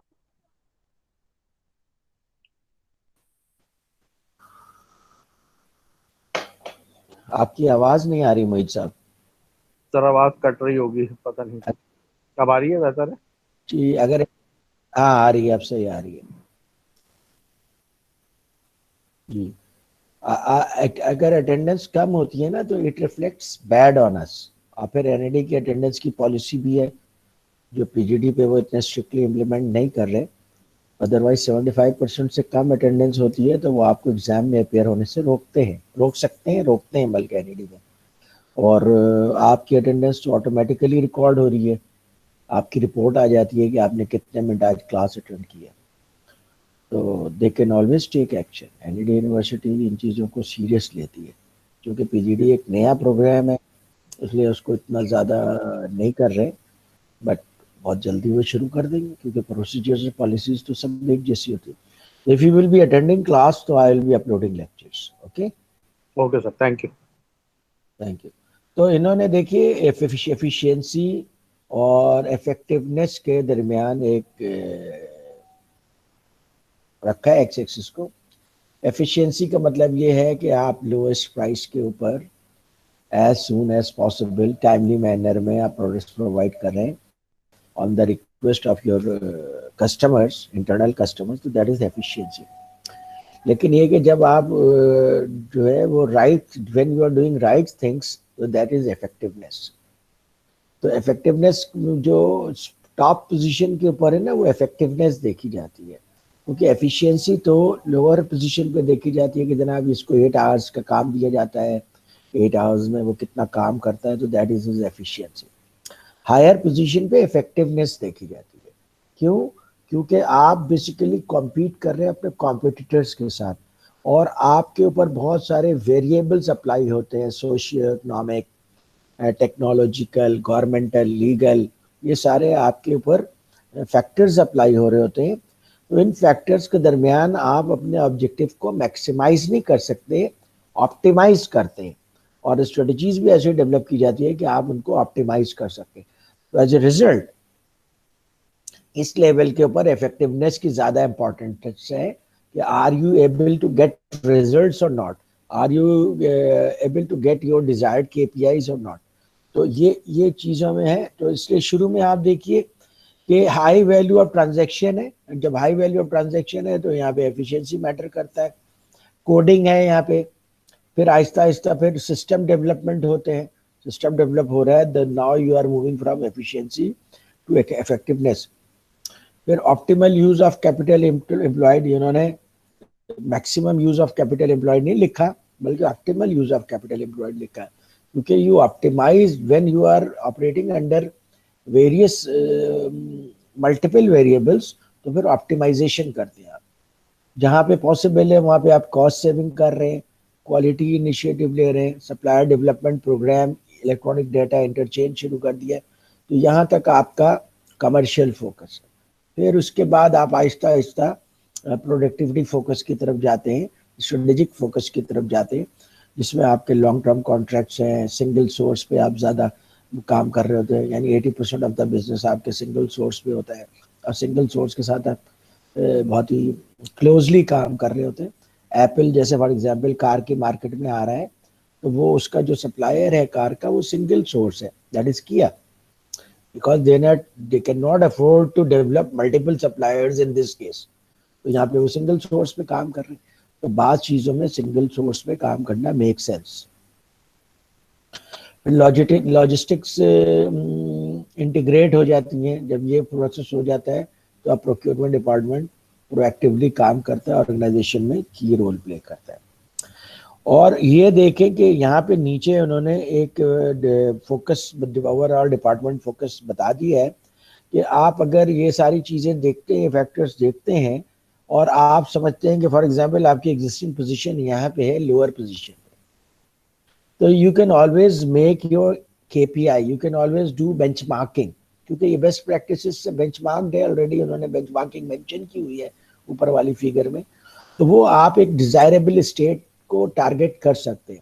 ऐसा नहीं हो सकता कि इस एग्जिस्टिंग स्टेज से आप 2 साल में टॉप स्टेज पे चले गए। इसलिए आप पहले आप इंटरमीडिएट स्टेज को फोकस करें, और इंटरमीडिएट स्टेज को जब आप फोकस कर लें, वो अचीव कर लें, तो आपका एग्जिस्टिंग ये हो गया, फिर आप टॉप पे लेवल पे ले जाने के अपने ऑर्गेनाइजेशन को सोच सकते हैं। और ऑर्गेनाइजेशन आपकी कहाँ पर है, उसके लिए आप फिगर 1.10 यूज कर सकते हैं। उससे आपको पता चलेगा कि कहाँ पे आप एडवांस स्टेज पे, कहाँ पे आप मैच्योर स्टेज पे, कहाँ पे आप इन्फेंट स्टेज पे।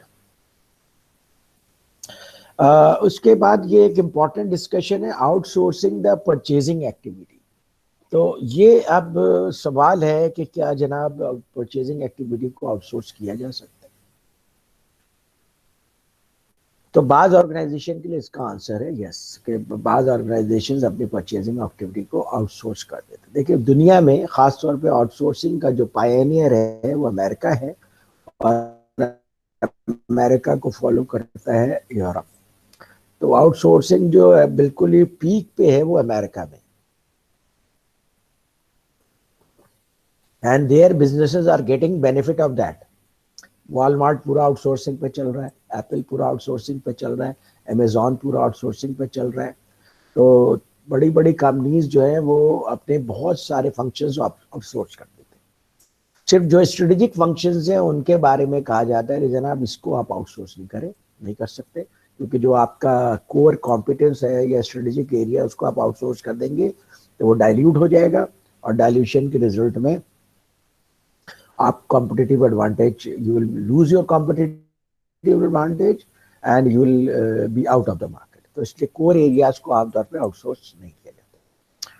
वरना आप देखें कि अमेरिका में कंपनीज ने फाइनेंस को आउटसोर्स किया हुआ है, सर्विसेज को आउटसोर्स किया हुआ है, कॉल सेंटर्स को आउटसोर्स किया हुआ है, सेल्स को आउटसोर्स किया हुआ है, मार्केटिंग कोलैटरल को आउटसोर्स किया हुआ है। ठीक है, फाइनेंस डिपार्टमेंट्स इधर इंडिया में काम कर रहे होते हैं उनके, तो उन्होंने बहुत सारी चीज़ों को आउटसोर्स किया हुआ है। अगर आप एप्पल की एग्जाम्पल देखें तो एप्पल ने डिज़ाइन और मार्केटिंग के अलावा बाकी सारी चीज़ें आउटसोर्स की। It make sense for them. तो आउटसोर्सिंग बहुत सारी कंपनीज के लिए क्या होता है, एफिशिएंसी लाता है। असल में बात यह है कि माइंडसेट का फ़र्क है। पाकिस्तान में लोगों का माइंडसेट है कि आउटसोर्स करने की कॉस्ट ज़्यादा होती है। जैसे मिसाल के तौर पर जब मैं एसकेएफ का मैनेजिंग डायरेक्टर था तो मैंने अपने सारी जो गाड़ियाँ थी, इंजीनियर्स बहुत सारी गाड़ियाँ यूज़ करते थे, तो उसको मैंने आउटसोर्स कर दिया था। जो दूसरी कंपनी थी वो पर मीटर किलोमीटर के हिसाब से हमें चार्ज करते थे और हम उनकी गाड़ियों को यूज़ करते थे। फाइनेंस मैनेजर के लिए ये बड़ी परेशान कुन बात थी कि भाई हम इतने सारे पैसे इन गाड़ियों के लिए देते हैं, तो दिस इज़ नॉट गुड। तो मेरा जवाब यही होता था कि we need to focus on our core business and rest of the things we can outsource. You think so कि अगर हम ये गाड़ियों का कंट्रोल अपने हाथ में ले लेंगे तो that will be efficient, that will not be efficient. Why? Because that is not our business. Second, we will lose focus on our core business, और कोर बिजनेस के फोकस को छोड़ करके हम इन चीज़ों पे लग जाएंगे, और फिर यहाँ पे गाड़ियों में पेट्रोल चोरी कर रहा है, कोई मेंटेनेंस के पैसे में गड़बड़ कर रहा है, तो इस तरह करके हम तो इन चीज़ों में ज़्यादा इन्वॉल्व हो जाएंगे, सेविंग भी नहीं होगी और कोर बिजनेस में फोकस भी लूज होगा। जब हम ये बहुत सारी चीज़ों को आउटसोर्स कर देते हैं तो हम स्केलेटन टीम के साथ, लीन टीम के साथ अच्छा परफॉर्म कर सकते हैं। तो आप देखेंगे आउटसोर्सिंग जो है अपने एक्टिविटीज़ को, इट मेक्स सेंस। लेकिन क्या प्रोक्योरमेंट को भी आउटसोर्स कर देना चाहिए? That is A question. आप लोग क्या कहते हैं उसके बारे में? आप लोगों का क्या पॉइंट ऑफ व्यू है कि प्रोक्योरमेंट को भी आउटसोर्स कर देना चाहिए या नहीं कर देना चाहिए, जब इस वक्त आउटसोर्सिंग का फैशन चला हुआ है दुनिया में?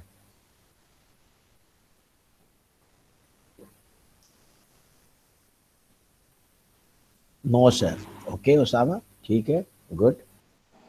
नहीं और सर, अगर आउटसोर्सिंग को, अगर बेसिकली प्रोक्योरमेंट को आउटसोर्स करते हैं तो फिर तो आप अपना जो बैकबोन है वही आप, ऐसा है कि आप सारी स्ट्रेंथ किसी और को दे रहे हैं, और अगर दूसरा कोई अगर उसको ड्राइव करेगा तो वो जो हम खुद से जितना सीरियस, इस जैसा है जैसे घर का काम अगर कोई खुद करता है, जैसे अपनी गाड़ी ठीक कराने जाते हैं तो हमारी पूरी कोशिश होती है यार सस्ते में अच्छा काम हो जाए, मैकेनिक अच्छा मिल जाए, और हमारी पूरी कोशिश और पूरी जुस्तजू उसमें होती है। लेकिन अगर किसी और को हम देते हैं, उसको परवाह नहीं होती, वो कहता पैसे जितने मर्जी है लग जाए, काम जैसा मर्जी हो जाए, तो उसमें वो ऑथेंटिसिटी, वो इफेक्टिवनेस नहीं आती।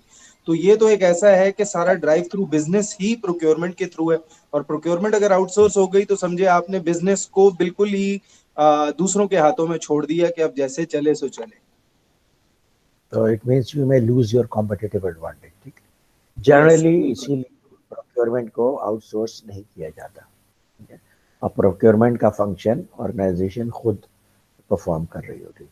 अच्छा बट सर, देयर आर, इसमें अब एक चीज और ऐड करता हूं, अगर आपको थोड़ा सा एक्सपीरियंस हो तो शेल ने पिछले अरसे कुछ थोड़ी सी स्ट्रेटेजी इस तरह की थी कि उन्होंने क्या किया था कि अपनी जो मेजर प्रोक्योरमेंट्स थी वो अपने हाथ में रख ली थी, और जो बेसिकली सर्विसेज और सप्लाई के जो कॉन्ट्रैक्ट्स थे वो आउटसोर्सेस कर दिए थे, जो एसकेएम था और दूसरी उनको दिया था। लेकिन जी उन्होंने जी, 4 साल 5 साल maximum the period of 7 years उसको चलाया, लेकिन उसके बाद उन्हें समझ आई कि इसमें हम अपनी जो एफिशिएंसी है वो लूज अप कर रहे हैं।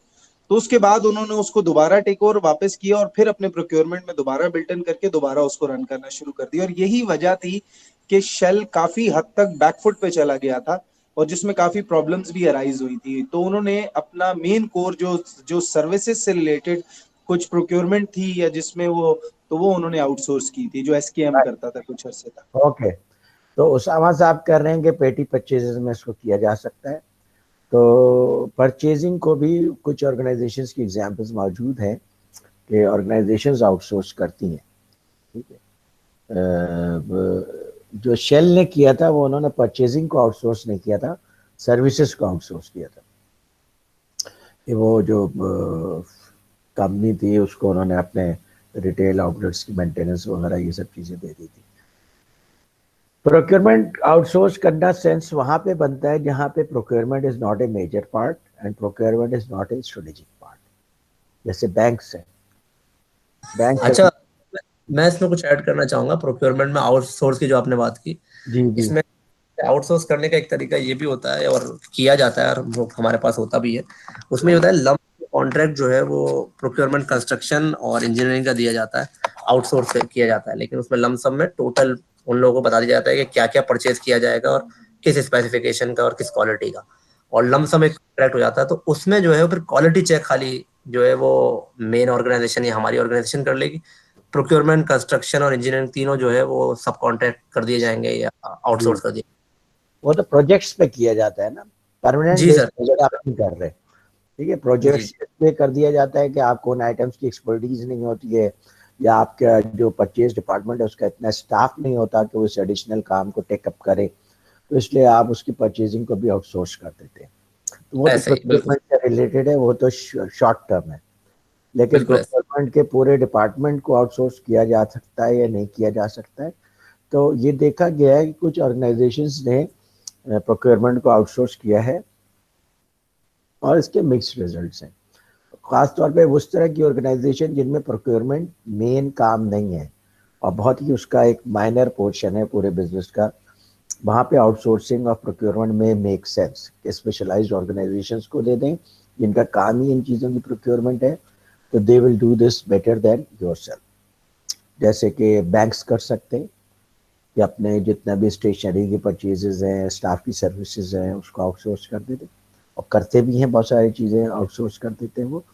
तो उस तरह की ऑर्गेनाइजेशन में तो इट मेक्स सेंस, क्योंकि उनका जो कोर प्रोडक्ट होता है वो फाइनेंशियल सर्विसेज होती है, और फाइनेंशियल सर्विसेज वो खुद डेवलप कर रहे होते हैं, दे कैन डू दैट, और उसमें वो शायद कुछ एफिशिएंसी भी गेन कर लें। अब जहाँ तो और उनकी जो परचेजेज होती हैं वो स्ट्रेटेजिक भी नहीं होती हैं, कि जो परचेजेज वो कर रहे होते हैं उसकी वजह से उनके कॉम्पिटिटिव एडवांटेज में कोई फ़र्क पड़े। हाँ, फ़र्क पॉजिटिवली पड़ सकता है अगर उन्होंने सही किसी को प्रोक्योरमेंट का काम दे दिया कंपनी को।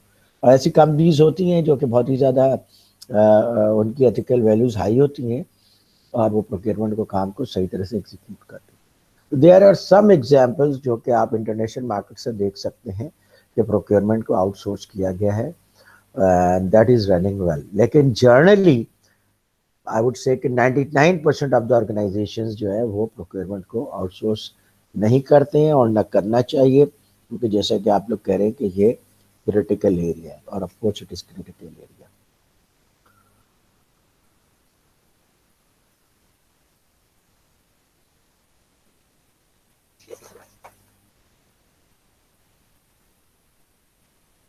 सनोफी का ये केस स्टडी है जिसमें उन्होंने बताया है कि किस तरीके से उन्होंने अपने परफॉर्मेंस को इम्प्रूव किया प्रोक्योरमेंट पे काम करके, ठीक है। But I would like to discuss, जो अब रिमेनिंग टाइम रह गया है उसमें, best practices in supply management, which is strategic supply management, which is an important topic. जी आ जाइए इसके ऊपर।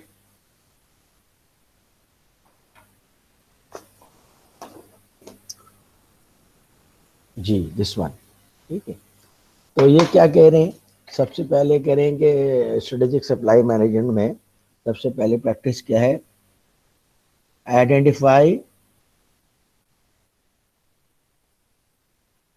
क्या वर्क है, वर्क विथ की सप्लायर्स। कोई साहब पढ़े जरा इसको, आइडेंटिफाई क्या लिखा हुआ है, हाँ, आइडेंटिफाई एंड वर्क विथ की सप्लायर्स। ये आज के, हाँ इसको थोड़ा सा अगर आप बड़ा कर दें तो बहुत आसानी हो जाएगी। ये अब सही है, I can read this, thank you. कि आप जो है की सप्लायर्स किसको आइडेंटिफाई करें और फिर उनके साथ काम करें। आजकल ये हो रहा है और ये चीज़ लोगों ने ऑटोमोटिव से सीखी है, आप अपना बंद कर दें, कोई साहब बोलना चाह रहे हैं, आरिफ साहब सिर्फ मगर शोर आ रहा है। तो ये आजकल प्रैक्टिस चल रही है कि की सप्लायर्स के साथ आप क्लोजली वर्क करते हैं और फिर डेवलप ओपननेस एंड ट्रांसपेरेंसी।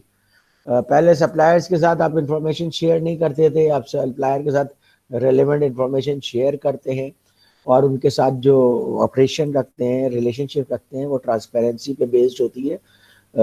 जैसे मिसाल के तौर पे जिन सप्लायर्स के साथ आप क्लोजली काम करते हैं तो उनको कंपनसेट करने के आप डिफरेंट ऑप्शंस देते हैं।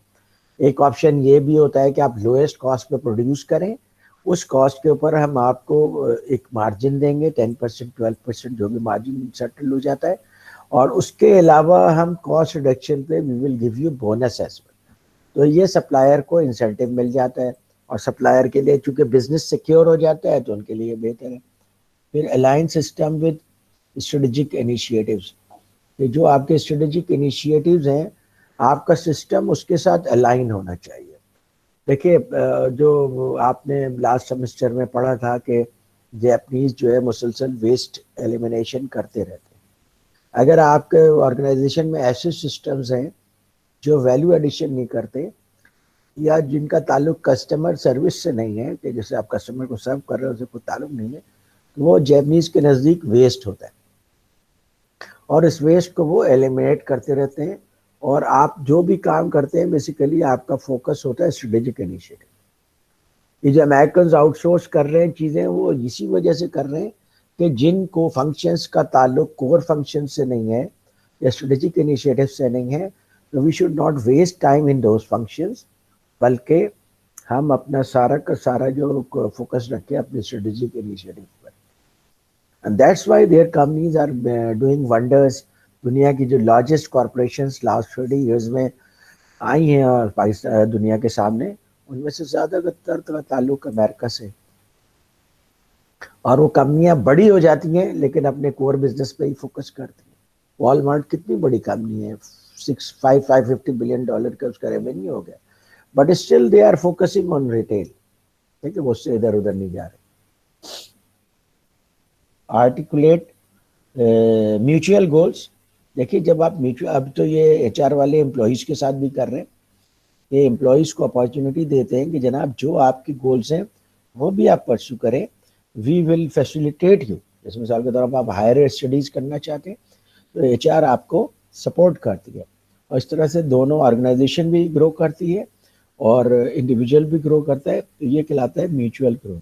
इसी तरीके से अब आप अपने पार्टनर्स के साथ काम कर रहे हैं कि म्यूचुअल गोल्स डिफाइन कर रहे हैं जिसमें आपका भी फायदा है, उनका भी फायदा है। तो जिन गोल्स में दोनों को फायदा है उसमें दोनों मिल करके काम करेंगे, तो ये सिनर्जी बिल्ड होती है। Forge partnership where appropriate. बहुत सारे सप्लायर्स के साथ आप पार्टनरशिप भी डेवलप कर लेते हैं और वो पार्टनरशिप अच्छी होती है आपके लिए, क्योंकि बहुत सारी चीज़ों में वो उनको सिक्योरिटी मिल जाती है। लॉन्ग टर्म आपने पार्टनरशिप डेवलप करेंगे, एज ए रिजल्ट उनको सिक्योरिटी मिल जाती है और वो ज़्यादा बेहतर तरीके से काम करते हैं। जी आरिफ साहब,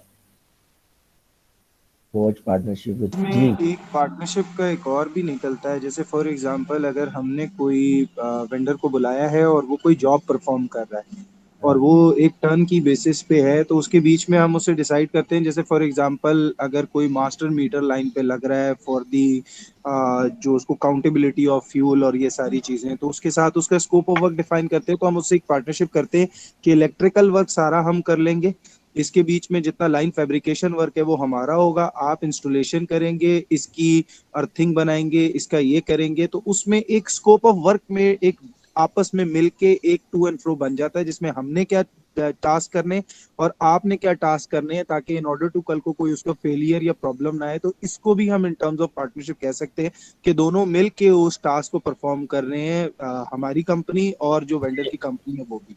लेकिन वो एक शॉर्ट टर्म पार्टनरशिप है और जनरली जो एम्फेसिस है वो लॉन्ग टर्म पार्टनरशिप है। अच्छा, कॉम्प्लीमेंट्री कॉम्पिटेंसीज क्या होती हैं? आपकी ऑर्गेनाइजेशन की कुछ कॉम्पिटेंसीज होती हैं और कुछ कॉम्पिटेंसीज आपके पास नहीं होती हैं। That's why you go to your supplier. अगर वो कॉम्पिटेंसीज आपके पास हैं तो आप सप्लायर के पास क्यों जाते हैं? तो आपको ऐसे सप्लायर्स ढूंढने चाहिए जिनके पास कॉम्प्लीमेंट्री कॉम्पिटेंसीज हो, यानी वो कॉम्पिटेंसीज जो आपके पास नहीं हो लेकिन आपको कॉम्प्लीमेंट करती हो, आपको आपके काम में को इन्हांस करने में हेल्प करती है, स्ट्रेटेजी में हेल्प करती हो।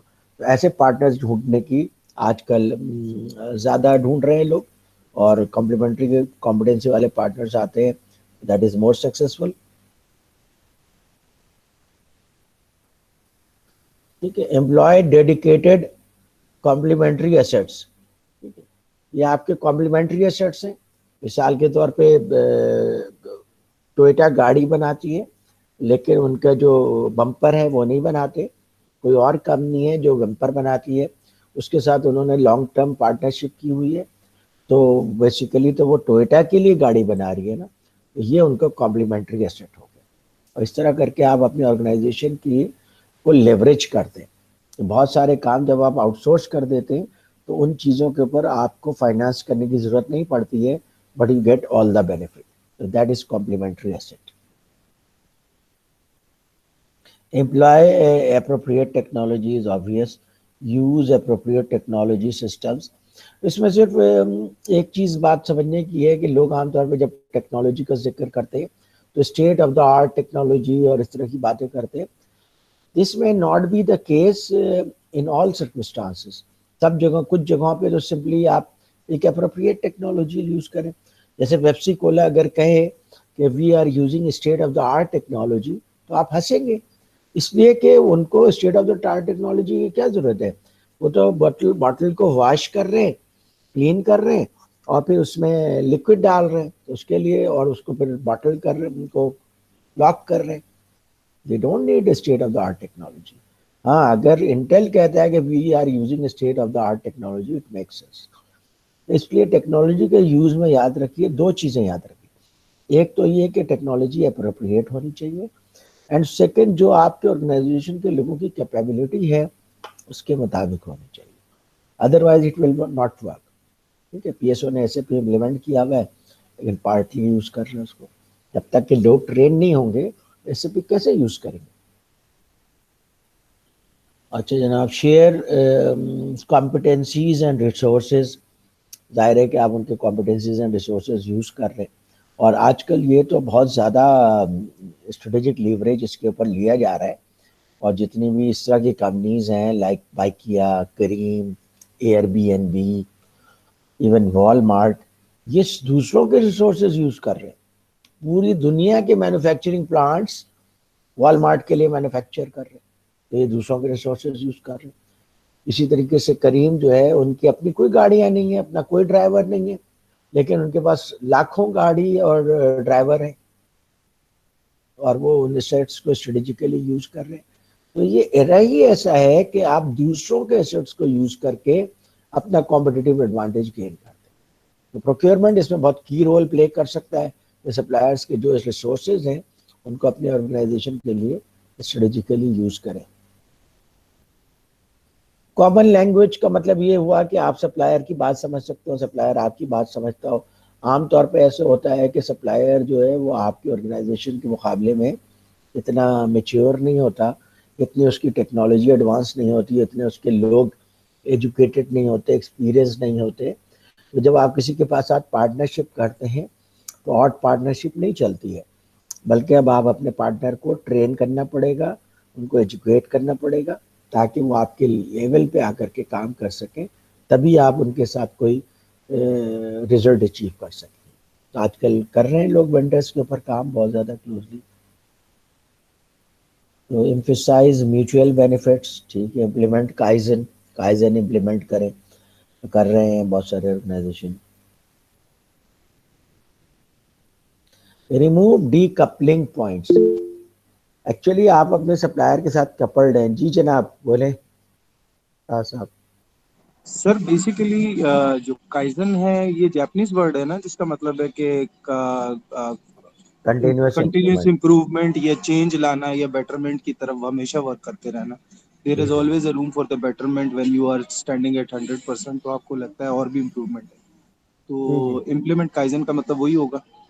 जी जी, इसलिए काइजन चूँकि लास्ट क्लासेस में यूज़ हो गया था काफ़ी दफ़ा, बल्कि और भी बहुत सारी जापानीज टेक्नोलॉजीज हमने टर्मिनोलॉजीज लास्ट क्लासेस में डिस्कस की थी प्रीवियस मॉड्यूल में, तो इसलिए मैंने अभी काइजन एक्सप्लेन नहीं किया।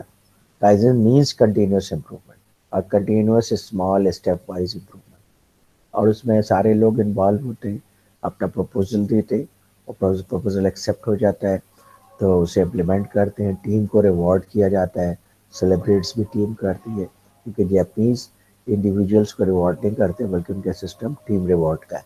तो काइजन एक ऐसा कॉन्सेप्ट है जो कि सिंपल कॉन्सेप्ट है और उसको आप पूरी दुनिया में लोग यूज कर रहे हैं अपनी ऑर्गेनाइजेशन में।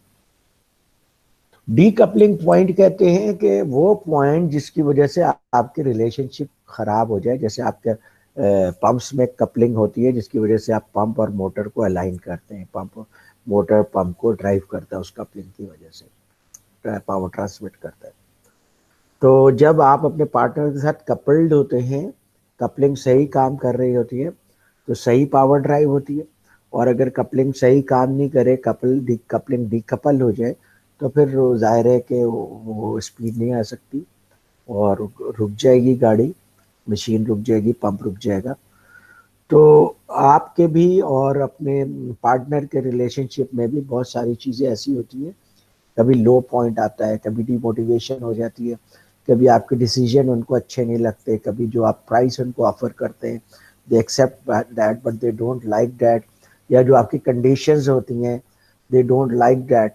जैसे ये जो गुल अहमद से ख़रीद रहा है वॉलमार्ट, तो गुल अहमद के ऊपर उसने बहुत सारी कंडीशंस इम्पोज की हुई हैं, उनका सोशल ऑडिट करते हैं, उनका एनवायरमेंटल ऑडिट करते हैं, उनका एथिक्स का ऑडिट करते हैं, क्योंकि ये उनकी रिक्वायरमेंट है। क्योंकि जब एक दफ़ा वॉलमार्ट के सप्लायर के बारे में कोई निगेटिव खबर आ जाए, जैसे रमना प्लाजा के बारे में आ गया था, तो उसकी वजह से वॉलमार्ट के ऊपर बहुत ज़्यादा क्रिटिसिज्म हुआ था अमेरिका में, बांग्लादेश में जो फैक्ट्री में 1200 वर्कर्स बेचारे जल कर मर गए थे। तो दे डोंट वांट कि इस तरह की चीज़ें फिर हों, तो वो फिर वहाँ के जो कस्टमर्स हैं वो क्वेश्चन करते हैं कि भाई ये तो सप्लायर वॉलमार्ट का है, इसका मतलब है हम जो शर्ट पहनते हैं, जो पैंट पहनते हैं, वो लेबर को मिसयूज करके किया जाता है, and we don't like that. तो इसलिए आप अपने सप्लायर्स के ऊपर बहुत सारी कंडीशंस इम्पोज करते हैं ताकि वो उस लेवल पे आ सके जिस लेवल पे आप काम कर रहे हैं, उस एथिकल स्टैंडर्ड पे आ सके जिस एथिकल स्टैंडर्ड पे आप काम कर रहे हैं, उस टेक्नोलॉजिकल स्टैंडर्ड पे आ सकते हैं, उस सिस्टम्स स्टैंडर्ड पे आ सके, ताकि फिर वो आप अलाइंड होकर काम करें। तो इसलिए आप हमेशा जो है क्लोज रिलेशनशिप रखें, कंटिन्यूस कम्युनिकेशन रखें, ताकि डीकपलिंग ना हो। फिर एम्पावरमेंट, आप तो ज़माना एम्पावरमेंट का है, आप लोगों को एम्पावर करें। जैसे यहाँ पे जो परचेजर बैठे हुए हैं मुख्तलिफ कंपनीज के, यूरोप के और अमेरिका के, they are empowered to take decision, because वो तो अपने कंट्री से हज़ारों किलोमीटर दूर बैठे हुए हैं, उनको इंस्टेंटेनियसली डिसीजन लेना होता है। अभी यहाँ दिन का वक्त है, वहाँ रात हो रही है, और वो 12 घंटे का टाइम लैग नहीं अफोर्ड कर सकते, तो they take instantaneous decisions, they are empowered. और अब तो खैर इंटरनेट और इस सब की वजह से कनेक्टिविटी इतनी अच्छी हो गई है कि एम्पावर्ड लोग भी लोगों को इन्वॉल्व कर लेते हैं लोगों को, ताकि वो डिसीजन में सबकी ओनरशिप रहे। फोकस ऑन कस्टमर नीड्स, उसके लिए सबसे जो मशहूर एग्जाम्पल दी जाती है, आप लोगों ने भी शायद सुनी होगी, फोर्ड मोटर की एग्जाम्पल दी जाती है कि फोर्ड मोटर गाड़ियां बनाता था, ब्लैक कलर में ही बनाता था, और ब्लैक कलर में इसलिए बनाता था कि वो ब्लैक कलर जल्दी सूख जाता है, तो इसलिए बहुत फास्ट प्रोडक्शन करते थे और गाड़ियां निकालते रहते थे। कायदम के बाजार पे गाड़ियां देखें जो फोर्ड की खड़ी हुई है, वो सब ब्लैक कलर की। उनको बहुत कस्टमर ने कहा कि भाई हम ब्लैक कलर की गाड़ियां खरीद खरीद कर तंग आ गए हैं, आप किसी और कलर में भी बना लें। तो फोर्ड ने बड़ा रूडली जवाब दिया कि we will produce car in any colour as long as it is black. तो यानी मैं गाड़ी ब्लैक के अलावा किसी में नहीं बनाऊंगा, आपने खरीदना है तो खरीदे, नहीं खरीदना तो नहीं खरीदे। इसलिए कि वही एक मैन्युफैक्चरर था गाड़ियों का, तो लोग चार और नाचार उसी से खरीदते थे। लेकिन फिर with the passage of time, जब जनरल मोटर्स आ गया, फिर क्रेसलर भी आ गया, उन्होंने डिफरेंट कलर्स की गाड़ियां बनानी शुरू कर दी, तो फोर्ड को कंपटीशन लगा, उसको हिट लगा, उसको डेंट पड़ा सेल्स में। तो फिर उसको प्लांट को अपने पूरे 1 साल के लिए बंद करना पड़ा, क्योंकि वो अचानक डिफरेंट कलर की गाड़ी प्रोड्यूस नहीं कर सकते थे जब तक कि वो अपने प्लांट को रीओरिएंट ना करते। फिर उन्होंने रीओरिएंट करके डिफरेंट कलर की गाड़ियां प्रोड्यूस करनी शुरू। मतलब ये कि एक ज़माना था जो सेल्स का ज़माना था, फिर एक ज़माना आया कि कस्टमर के नीड्स को समझने का ज़माना आ गया, क्योंकि आप कस्टमर की नीड को नहीं समझेंगे और उसके मुताबिक प्रोडक्ट नहीं देंगे तो customer will not purchase from. अब गाड़ियों के आपको पता है hundreds of brands are there, किसी भी चीज़ में आप उठा लें हंड्रेड्स ऑफ ब्रांड्स आपको मिलेंगे, तो कस्टमर के पास चॉइसेस हैं। और अब न सिर्फ चॉइसेस हैं बल्कि कस्टमर के पास इंफॉर्मेशन भी है। आप कुछ भी परचेज करना चाहते हैं, इंटरनेट पे जाते हैं, आपको तमाम ब्रांड्स का पता चल जाता है, उनकी प्राइसेस का पता चल जाता है, उनकी वैरायटी का पता चल जाता है, उनकी अवेलेबिलिटी का पता चल जाता है। ठीक है, तो आपके पास तो बहुत सारे ऑप्शंस हैं, जबकि जो मैन्युफैक्चरर है उसके ऑप्शन लिमिटेड होते जा रहे हैं कंपटीशन की वजह से। अब ये कस्टमर नीड पे तवज्जो दे रहे हैं, कस्टमर क्या चाहता है वो चीज़ें वो प्रोड्यूस करते हैं या प्रेजेंट करते हैं। आपका जो ज़ारा है, ज़ारा जो फैशन के कपड़े बनाता है, वो एग्जैक्टली उसके डिज़ाइनर चलते फिरते सड़कों पे ऑब्जर्व करते हैं जा करके कि लोग किस तरह के डिज़ाइन पहन रहे हैं, उसके मुताबिक वो फिर इंस्टेंटली उस तरह की डिज़ाइन को प्रोड्यूस करते हैं, और that is one of the major reason of their success. और फिर आजकल कस्टमर के पास चॉइसेस इतनी ज़्यादा हैं कि आपने किसी चीज़ को मार्केट में प्रेजेंट किया और अगर वो चीज़ सेल नहीं हो रही है तो फिर आगे भी उसके सेल होने के इम्कानात बहुत महदूद होते हैं, because in the mean time customer उसी तरह के डिफरेंट प्रोडक्ट्स लेकर के आ जाता है and they are more successful. तो इसलिए कस्टमर नीड पे फोकस करना बहुत ज़रूरी है। जब आप कस्टमर नीड पे फोकस करेंगे तो अगला स्टेप होगा कि कस्टमर नीड को किस तरीके से मोर एफिशिएंटली आप एड्रेस कर सकें। तो for that you need procurement department. तो प्रोक्योरमेंट डिपार्टमेंट अब बैकबोन बन रहा है, बन गया है मुख्तलिफ ऑर्गेनाइजेशन का। अब ये लोग एहसास करें या ना करें या आगे जाके एहसास करें, प्रोक्योरमेंट के पर्सनल लोगों को बताएं, अपनी इम्पोर्टेंस को साबित करें, तो they will come, they are coming on key positions.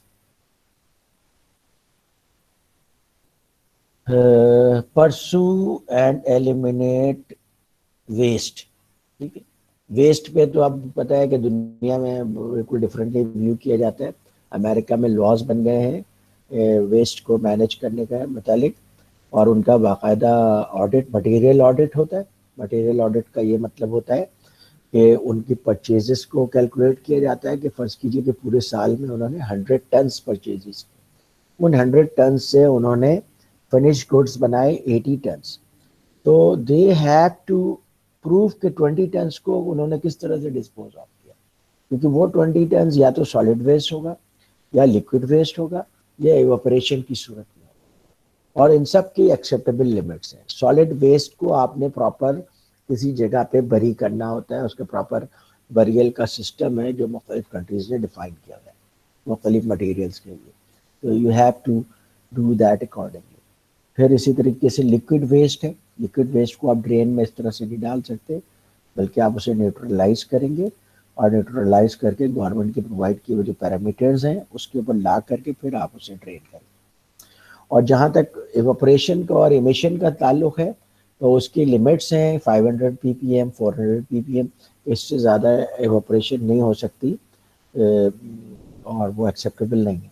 और उनके इंस्पेक्टर आते हैं, इंस्पेक्टर उनके पास स्निफर्स होते हैं, स्निफर्स से वो चेक करते हैं कि एमिशन का लेवल क्या है, और एमिशन का लेवल एक्सेप्टेबल नहीं होता है वो नोटिस दे करके जाते हैं, जनाब विद इन 1 वीक आप इसको ठीक करें। 1 वीक के बाद वो आते हैं, वो ठीक नहीं होता है तो प्लांट से एक आदमी को अरेस्ट करके ले जाते हैं। वो आदमी कौन होता है? चीफ एग्जीक्यूटिव होता है, चीफ एग्जीक्यूटिव को अरेस्ट करके ले जाते हैं। इसलिए बहुत ज़्यादा वेस्ट के ऊपर स्ट्रिंजेंट रिक्वायरमेंट है।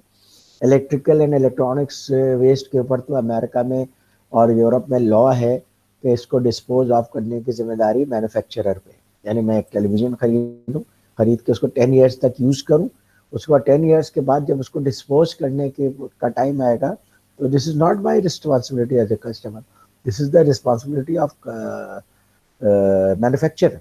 मैं जाऊँगा, कंप्यूटर है या टेलीविज़न है जो भी है, उसको फेडेक्स से बॉस में रखूँगा, फेडेक्स उसको वापस मैन्युफैक्चरर को डिलीवर करेगा, उसको प्रॉपर तरीके से डिस्पोज ऑफ करेंगे।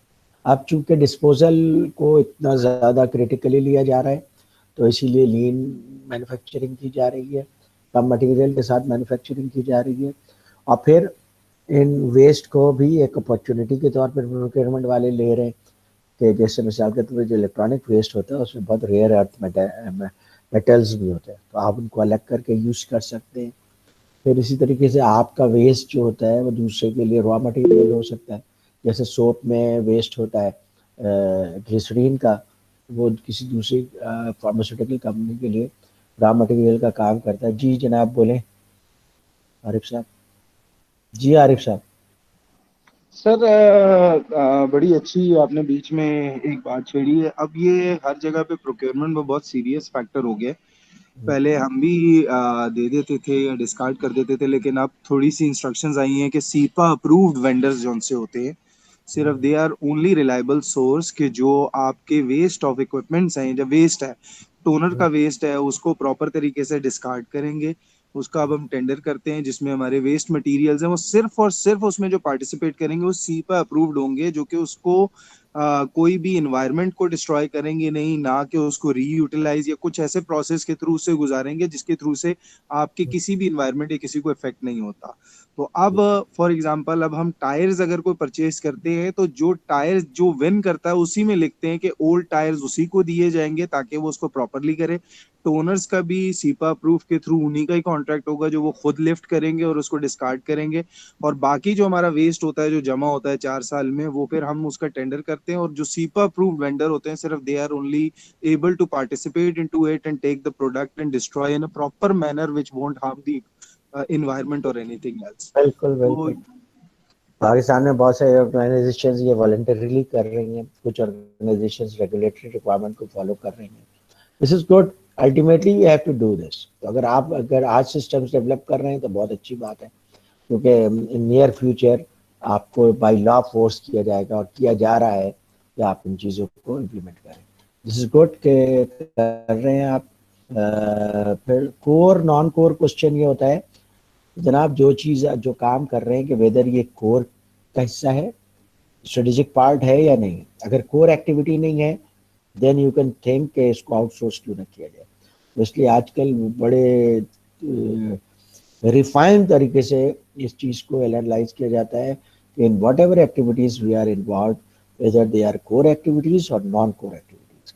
अगर कोर एक्टिविटीज़ हैं तो उसको तो आप करते हैं और उसको मज़ीद रिफाइन करते हैं। नॉन कोर एक्टिविटीज़ है तो आप ये देखते हैं कि वो नॉन कोर एक्टिविटीज़ किसी तरीके से आपके कोर एक्टिविटी को सपोर्ट करती है तो उसे आप रखते हैं, और अगर नहीं सपोर्ट करती है तो आप देखते हैं कि ये वेस्ट है और फिर उसको आप किसी तरीके से मिनिमाइज या एलिमिनेट करते हैं। नॉलेज बेस और फिर responsive and ready to change. देखिए नॉलेज का ये जो एरा है, इसमें ऑर्गेनाइजेशंस के दरमियान जो कंपटीशन है वो नॉलेज के ऊपर है। सप्लाई चेन और वो सब अपनी जगह पे, लेकिन एक्चुअल जो कंपटीशन है वो नॉलेज के ऊपर। IBM और माइक्रोसॉफ्ट कॉम्पीट करते हैं मगर नॉलेज के बेसिस पे कॉम्पीट करते हैं। बहुत सारी जगहों पे माइक्रोसॉफ्ट भी कॉर्पोरेट सॉल्यूशंस देता है, IBM भी कॉर्पोरेट सॉल्यूशंस देता है। अब उनमें से वो विन करता है जिसके पास सुपीरियर नॉलेज होती है। इसी तरीके से और भी जितनी भी बड़ी बड़ी टॉप ऑर्गेनाइजेशंस हैं वो टॉप लेवल पे इस वजह से हैं कि उनका नॉलेज बेस है। अच्छा, पहले क्या होता था कि नॉलेज बेस वेस्ट हो जाता था। मिसाल के तौर पर एक साहब हैं, बहुत अच्छे इंजीनियर हैं, काम कर रहे हैं, with the passage of time और ज़्यादा एक्सपीरियंस्ड हो गए और अच्छा काम कर रहे हैं, लेकिन जब ऑर्गेनाइजेशन से चले जाते थे तो अपने साथ वो सारी नॉलेज भी ले जाते थे। फिर ऑर्गेनाइजेशन को फिर नए सिरे से इंजीनियर्स में इन्वेस्ट करना पड़ता था, और बहुत सारे लोग नॉलेज शेयर भी नहीं करते थे। ये भी एक इशू था, अभी भी इशू है। इसलिए ऑर्गेनाइजेशंस ने किया कि नॉलेज की रिपोजिटरी बनाना शुरू कर दिया, नॉलेज बेस बनाना शुरू कर दिया, नॉलेज क्रिएशन और नॉलेज मैनेजमेंट पे काम करना शुरू कर दिया। जैसे मिसाल के तौर पे एक बहुत कॉमन एग्जांपल है कि सेल्स के लड़के जाते हैं, अपने कस्टमर्स के साथ इंटरेक्ट करते हैं और फिर over the years relationship develop करते हैं। उनको पता चल जाता है इनका परचेज प्रोसेस क्या है, इनके किस पोजीशन पे कौन लोग हैं, कौन ज़्यादा डिसीजन में क्रिटिकल रोल प्ले करता है।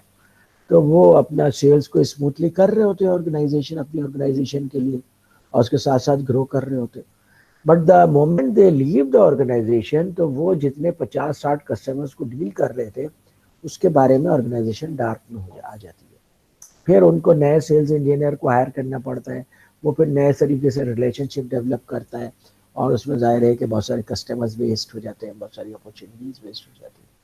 इसीलिए ऑर्गेनाइजेशंस अब सीबल यूज कर रही हैं या दूसरा कोई सेल्स मैनेजमेंट का सॉफ्टवेयर यूज कर रहे हैं। उसमें क्या कर रहे हैं कि वो जो भी सेल्स का लड़का आपके कस्टमर से की अकाउंट से जा कर के मिलता है, उसकी चीज़ें वो सीबल के जो पैरामीटर्स है उसके मुताबिक वो फीड करते हैं। उसका फ़ायदा ये होता है कि एक नॉलेज रिपोजिटरी बनती जाती है। जैसे मैं पाकिस्तान रिफाइनरी में प्रोडक्ट सेल कर रहा हूँ, मुख्तलिफ लोगों को मिल रहा हूँ, वो मैं सब सीबल में स्टोर करता जा रहा हूँ। अब मेरा सुपीरियर भी देख सकता है कि मैं क्या कर रहा हूँ, और वो मुझे गाइड कर सकता है कि जनाब आप इसको ऐसे हैंडल करें, या ये कि वहाँ मैं इन साहब को भी जानता हूँ तो मैं उनको फ़ोन कॉल कर देता हूँ, आप जाएं, तो हमारी जैसे ऑर्गेनाइजेशन से परचेज करने में दे आर हैप्पी है। तो आपको सपोर्ट भी मिल जाती है, आपके लोग एनालाइज भी कर सकते हैं, आपके सुपीरियर्स को पता होता है कि व्हाट्स हैपनिंग, और फिर चले जाने की सूरत में सेल्स पर्सन के वो ऑर्गेनाइजेशन फिर वहीं से शुरू करती है जहाँ से पिछले वाले ने ऐड किया था। तो इस कंटिन्यूटी को नॉलेज क्रिएशन और नॉलेज मैनेजमेंट के ज़रिए से अब ज़्यादा बेहतर तरीके से मैनेज किया जा रहा है। पहले ये चीज़ नहीं थी, अब आईटी की वजह से ये चीज़ है। ठीक है, अब पाकिस्तान में मिसाल के तौर पे सबसे ज़्यादा अच्छा नॉलेज बेस कंज्यूमर का या हाउस होल्ड का किसके पास है? गवर्नमेंट ऑफ पाकिस्तान के पास नहीं है, यूनिलीवर के पास है। क्योंकि यूनिलीवर ने ओवर द इयर्स इन तमाम हाउस होल्ड्स का सर्वे किया है, उनका डेटा प्रिपेयर किया है, उसको अपडेट करते रहते हैं। तो हर इलाके के लोगों का जो परचेजिंग पैटर्न है, परचेजिंग बिहेवियर है, वो नो बडी नोज बेटर देन यूनिलीवर। ठीक है, तो इसके लिए उन्होंने एक नॉलेज रिपोजिटरी क्रिएट की है, और ओवर द इयर्स उसको वर्क किया है, उसको कंटिन्यूसली अपडेट करते रहते हैं, and that is a source of their strategic advantage. फिर रेडी टू चेंज, रिस्पॉन्सिव, आपको पता है कि dinosaurs were big, dinosaurs were huge, but they got extinct with the passage of time. क्यों एक्सटिंक्ट हो गए? Because they were not ready to change. Changing circumstances के लिहाज से जिस तरह से उनको अपने आप को मोल्ड करना चाहिए था, उन्होंने मोल्ड नहीं किया, इस वजह से एक्सटिंक्ट हो गए। जो ऑर्गेनाइजेशन अपने आप को चेंज नहीं करते हैं with the requirement of the time, वो एक्सटिंक्ट हो जाते हैं। जैसे IBM पहले टाइपराइटर कंपनी थी, और उसके साथ एक और कंपनी भी वो टाइपराइटर बनाती थी, मैं नाम भूल रहा हूँ उसका, वो नंबर 1 थी और IBM नंबर 2 था, और इन दोनों में क्लोज चलता रहता था। तो लेकिन जब कंप्यूटर आया तो IBM रियलाइज द अपॉर्चुनिटी, और IBM ने अपने आप को टाइपराइटर से कंप्यूटर की तरफ शिफ्ट कर दिया। वो कंपनी टाइपराइटर ही बेचती रही, आज उस कंपनी का कोई नाम भी नहीं जानता। तो अगर आप with the passage of time अपने आप को चेंज नहीं करेंगे तो यू विल गेट एक्सटिंक्ट। इसलिए जैसे जैसे रिक्वायरमेंट चेंज हो रही है, ऑर्गेनाइजेशन की रिक्वायरमेंट, कस्टमर की रिक्वायरमेंट, इन्वायरमेंट की रिक्वायरमेंट, उसके हिसाब से आपने अपने आप को चेंज करना होता है। जो लोग ज़्यादा अच्छा चेंज से अडाप्ट करते हैं वो ज़्यादा बेहतर सर्वाइव करते हैं। ओके, तो ये चैप्टर ख़त्म हो गया। अब इंशाल्लाह हम नेक्स्ट चैप्टर शुरू करेंगे। Abdul Basit is still not here, which is strange, क्योंकि अब्दुल बासित ने कल मुझे कन्विंस कर लिया था कि वेंसडे के को हम क्लास लिया करेंगे। तो प्लीज़ आप में से किसी को अब्दुल बासित से कनेक्शन है तो उससे कंफर्म करके ग्रुप में डाल दीजिएगा। अगर आप सब लोग ऐसा चाहते हैं, I will change the schedule. Okay, any question?